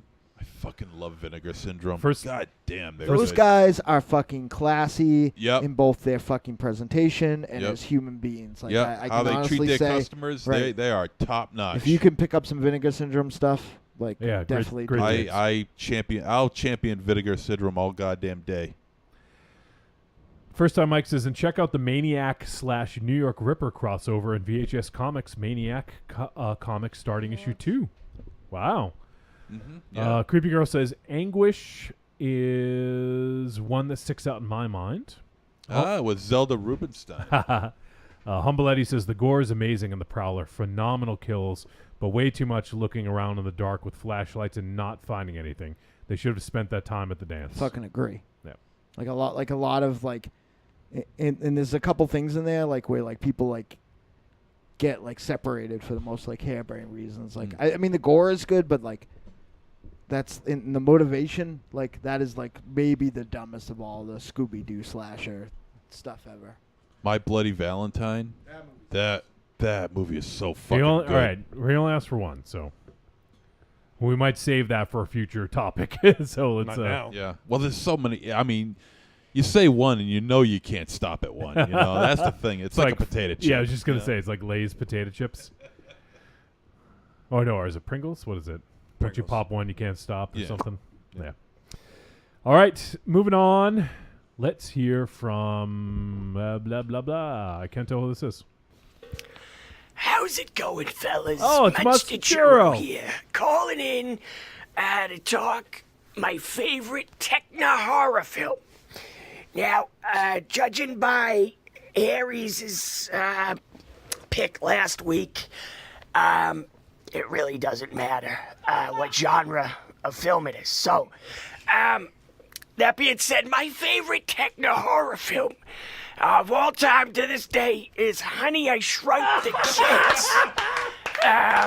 It's a great film if you haven't seen it. Darth Helmet's in it, and it's the premise is right in the title. Anyways, guys, have a great show, and remember, Monster Churro is always listening. Thanks. Okay, toodles. Bye. Toodles. I miss Monster Churro. Me too. That was amazing. I'm new. Is he making fun of me? No. No, He's making fun of him. Well, no, him, but with the pick. He's just going off topic. Yeah, you just went off topic. Yeah, way off topic. I feel like I'm getting made fun of. Off topic. They were giant ants. They were scary. They were. All right, let's hear from Riku. Hey, Trick or Treat Radio, it's Riku. So your topic this week is creature features. And, well, my first idea was The Host, the Korean film. Yeah. And I thought it was a cool monster and just really felt like a fun, if you can call it fun, movie about a monster just wreaking havoc. But if somebody's already picked that, I guess I'd have to pick Silent Hill Revelations. Wow. Not because it's a good movie, but because I like the way they did the iconic monster Pyramid Head from Silent Hill 2. Yeah. Even though technically he's not supposed to be in that movie because that movie's technically Silent Hill 3, but that's splitting hairs. Let's not split hairs. So anyway, yeah, The Host, and if somebody's already taken it, Silent Hill Revelations. See ya. You saw that one, right, Mars? Or not? Didn't the guy that made Brotherhood of the Wolf made the first one? Yeah, no, I don't know that I saw that. Oh no, I did actually. I thought it was a little better. It was from 2012. Oh, it had Kit Harington in it, who plays Jon Snow. Lost my boy. Who else? Adelaide Clemens, Carrie-Anne Moss, Sean Bean, Wow. Malcolm McDowell. What? Did Sean Bean die? He must. He dies in everything. I did not see. I actually haven't seen any of the Silent Hill movies. I enjoy the game series, but I don't know. I just wasn't sold on. I think Silent Hill 2. I've yet to find anything scarier in the video game. Okay. Yeah. Oh, the video game. Yeah. The director was MJ Bassett, who she did Solomon Kane, Ash vs. Evil Dead, some episodes. I feel like when we reviewed Solomon Kane, we didn't know that a lady made that. I don't think we paid attention. Oh, Michael J. Bassett. Now it's MJ. Okay, so I'm guessing that there was a modification, a change. Yes. Well, maybe. She called herself Michael to get fucking work. No, it's Michael right there. Because he has a beard. And that's MJ. MJ is a looker. I would like to. I'm feeling some confliction here. Not me. That was like Bambaleo. Like, oh. Let's see. Yeah, I wanted to see if there's anything else. Okay, so we have one more voicemail. It's in 2 parts, and it is from Dynamo's son, Pabst. I had a lot of sons. You gotta be more specific. Hey guys, it's Paps. Just calling in this week. Couple awesome movies I watched recently I want to talk about. So I watched Sequence Break, which I really, really enjoyed. I thought it was awesome. My only complaint about that movie really was that, I wish it had a bigger budget. I would have liked to see more of the like techno-organic shit that they did. But, other than that, I thought it was, good idea. Well executed, and for what they had, they made it work, I really dug that. Definitely a treat. Also watched House by the Cemetery. Cool. And I teach, so I'm used to kids that are a fucking pain in the ass. But holy shit, did I want to kill Bob the entire time? Fucking murder, right? It was so I want to fucking make annoying. a fucking That cage out of one Bob's part where they tell him to fucking move out of the way. bones. Oh, okay, I'll do it right away. The dubbing was fucking terrible. We looked into it. He was actually dubbed by an adult woman, which I thought was fucking hilarious. But other than that, I thought it had cool gore, and I thought it was pretty What well about done. the fucking end, Definitely a treat. Paps? The fucking dumb end. I don't know if I liked it as much as I liked The Beyond, but it was still good. Of course you didn't. And just recently, like tonight, I watched Dude Bro Party Massacre 3, which I thought was fucking hilarious.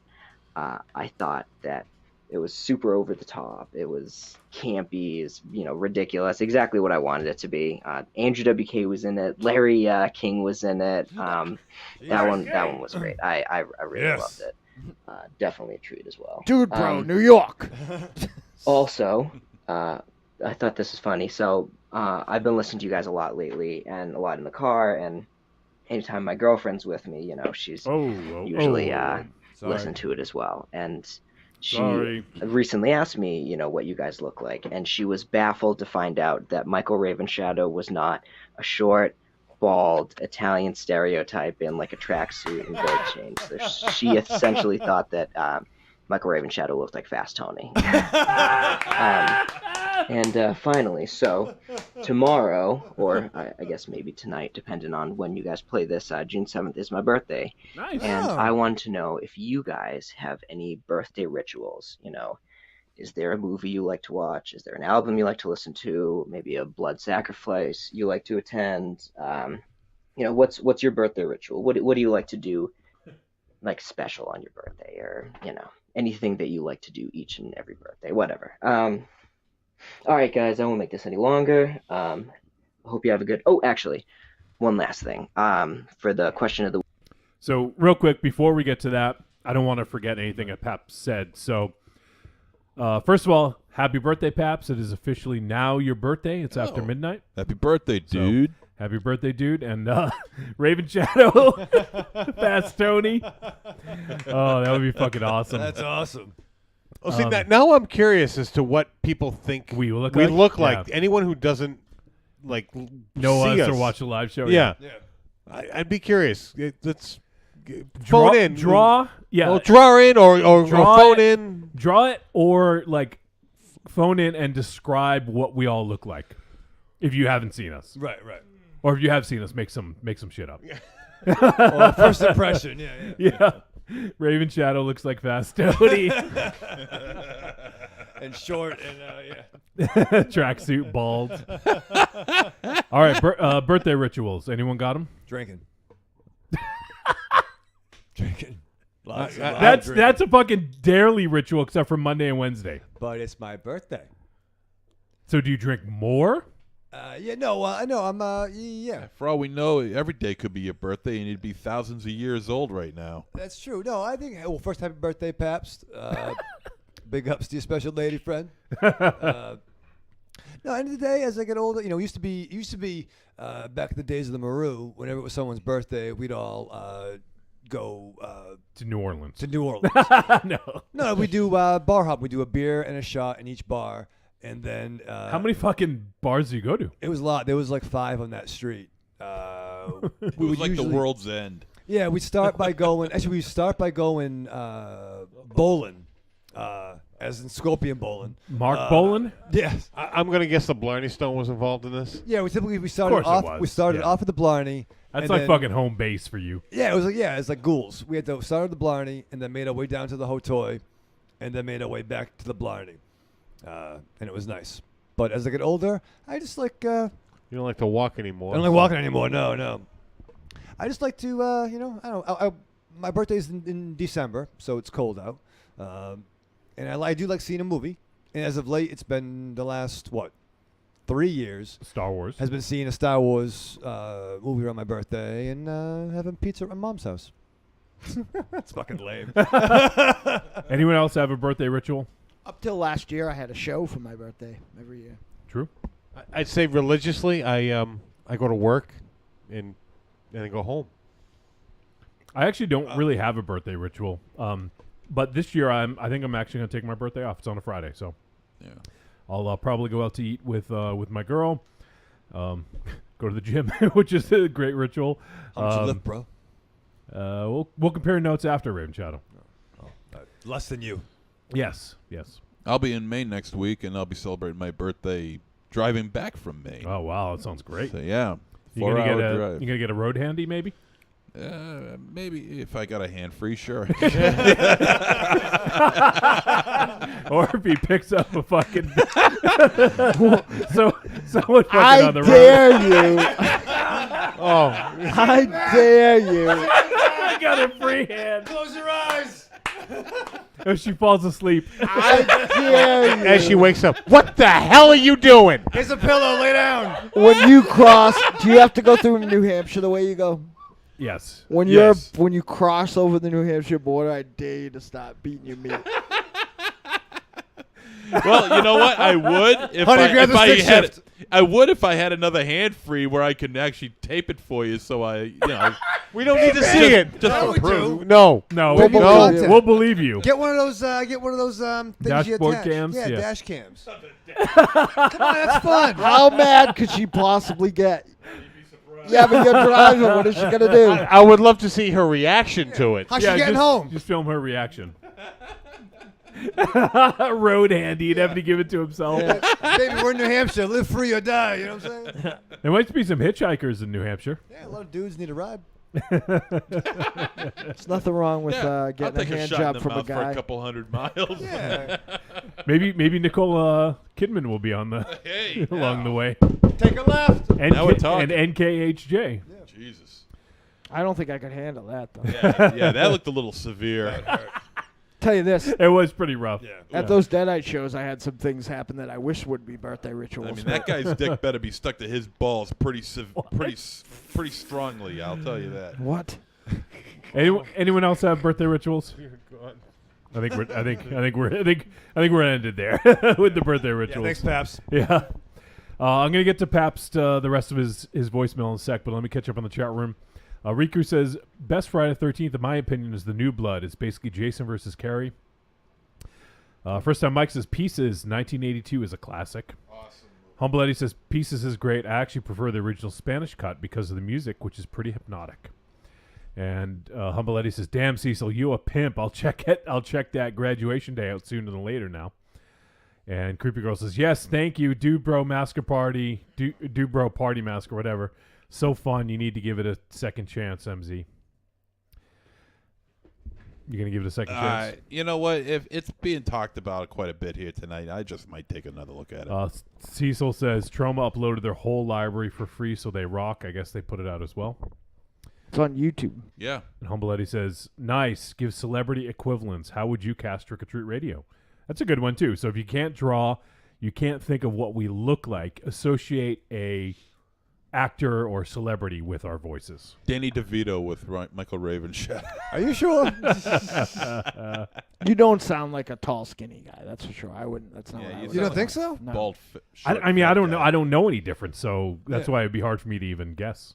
I think I sound like a. You sound like Toby Jones. Yeah. Like I think people would think that like I look like Gollum. Well, Aries would be Rick Rubin. That's a given. Yeah, well, he is a stunt double. Yes. All right, let's continue with Paps's voicemail. He's going to ask us another question. Week the best. I think it was best like creature. Oh, he's answering the question. Never mind. Creature feature of the 2000s, and I am gonna go with. Oh, he got cut off. Here's part two. Part two. So the movie I'm going to go with for this week's question is The Descent. I love that movie. I think it's fantastic. I thought that there's some of the best creature effects that I've seen in a really long time. Maybe Great ever. concept for a movie. Super well executed. I think that movie is, as you guys say, a treat of the highest order. All right. I promise it's the end. All right. Have a good one, guys. Bye. See you, bub. Thanks, Paps. Great voicemail, bud, and happy birthday again. Thanks for calling in. And Know what I just remembered? What? Me and MZ saw The Descent in the theater with. Yeah, I remember that. Two of our, I was gonna say like with a few hundred of our best friends, but it was actually two people who we knew for real. Yeah, it was a special screening, I think it was, if I'm not mistaken. So special, only we went. Yep. All right. All right. I do remember that, actually. How about that? And all right, I think that's it for voicemail. Yes, we're through voicemail. Did anybody have any other creature features that they wanted to bring up that we didn't get to? Mimic. Mimic? That was the 90s. 97, I think, was it? You're right, yeah. Yep. Yeah. I was kidding about that. No, you weren't. I was. I think we got a casting call, which might be cheating on the message board here. Already? Oh, already, yeah, okay. Cecil. Dynamo Mars. Tilda Swinton. MZ. Robert De Niro. Raven Shadow. Keanu Reeves. Whoa. Aries. Vincent D'Onofrio. There you I go. could get with that, actually. Yeah. That's why I think he's cheating. Because especially D'Onofrio in Magnificent Seven. I haven't seen The new one? The The new one, I know he was in it. He is in it, and he does look like me. It's true. We watched that together. It was romantic. Raven Shadow, say whoa. Whoa. All right, I can see that. Oh, I'm an Wait. FBI agent. Say I know Kung Fu. I know Kung Fu. Thinking I'm back? Yeah, I'm thinking I'm back. Mars, Tilda Swinton. I can see the resemblance. Yeah. That's fair. Yeah. She's a little sexier, but, you know, hey. She's the sexiest. How about there is. Johnny? Who's Johnny? Oh, he just said Wolfie Kane Hodder. Okay. What? Oh, God. So much more handsome than Kane Hodder. Yeah. So much less burnt Thank up. you. You could be Wolfie, kid- you don't have a neck like a tree stump. Well, he's saying a voice. Oh, as far as I mean, voice. he knows what we look like. So all it's a right, little all right. cheaty, but I think he's going with the voice. Oh, not like Kane the wrestler. I gotta be honest. Thank There you, are Mark. some Secretary people that Radio. hang out in that message board that I don't want to fucking hear what they think that I sound like. Be nice. Yeah. Well, you typically don't care what most people think. Well, that's true. So that's not special. I guess Monster Zero's going home. He's just packing up his shit. Don't give a fuck. Taking his ball and is going home. Yeah.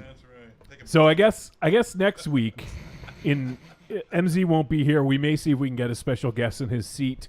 But in lieu of a topic, maybe we'll stick to that question of If you were to cast the Trick or Treat Radio movie, how about that?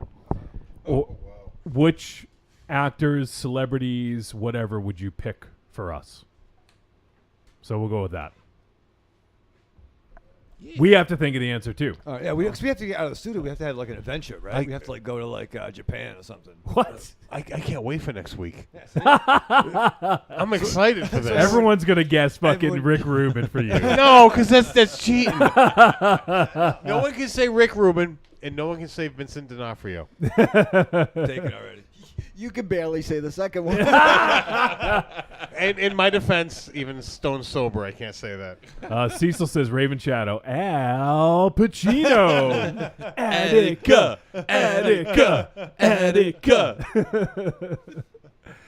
All right. Let me check. I don't think we have any tweets, but let me just take a quick look. See. So, MZ, you're not going to be here next week. That's right. You're going to have fun in Maine? I certainly hope so. Oh, yeah. Oh, actually, one thing that did get tweeted about that we should probably mention. Mars, would you like to talk about the GoFundMe? Let's go fund myself. Yeah. I think that the GoFundMe is going awesome. Alexander from Horror Maid and Haunted TV Horror Maid, yeah. set it up. It's going great. It is for the wonderful KMC. She is just below 10% of the goal. That said, it is a lofty goal, and she's heading towards 2,000 right now. It's just going well. Just, one thing I will say that somebody said to me today is that, they, and this is fine too, but they're waiting till they have more money. But I don't know, $5 could pay the minimum on one of our medical bills, or you know what I mean. So there's no amount that's too small to donate. Yeah, I guess you could always give a little now and a little later if you are so inclined. So, but it's awesome, and thank you for bringing it up because it's really tough for me to promote because I just feel like it's my different. Facebook doesn't move. Well, it's different too. Where I mean, there's still if somebody wants something in exchange, they can do the Black Cat anthems for Redheaded January Girls, and you get an album, 43 tracks. You can give any amount that you want. Right. So if you there's something, I know some people have, maybe they don't really like GoFundMe's or whatever, but if you want something out of it, there's always that option as well. Or if you do the GoFundMe and didn't know that, I'll certainly send you a download code. There you go. So you can for Black Cat anthems. Yeah. Okay. Yeah. So either way. Is there a preference, or does it matter? I don't know if they take less of a percentage on GoFundMe or anything like that. I think it's fairly equivocal. Okay, all right. But so I just either way. I mean, I know she's really grateful. She's trying to think of a way to. I can only look at it in the same way you guys do. So I don't always know who some of these people are versus maybe their personas or whatever else. Or if they have them or. But I'm very grateful on her behalf, and I know she's super grateful and floored. Just the generosity and the point of Darkness for Light.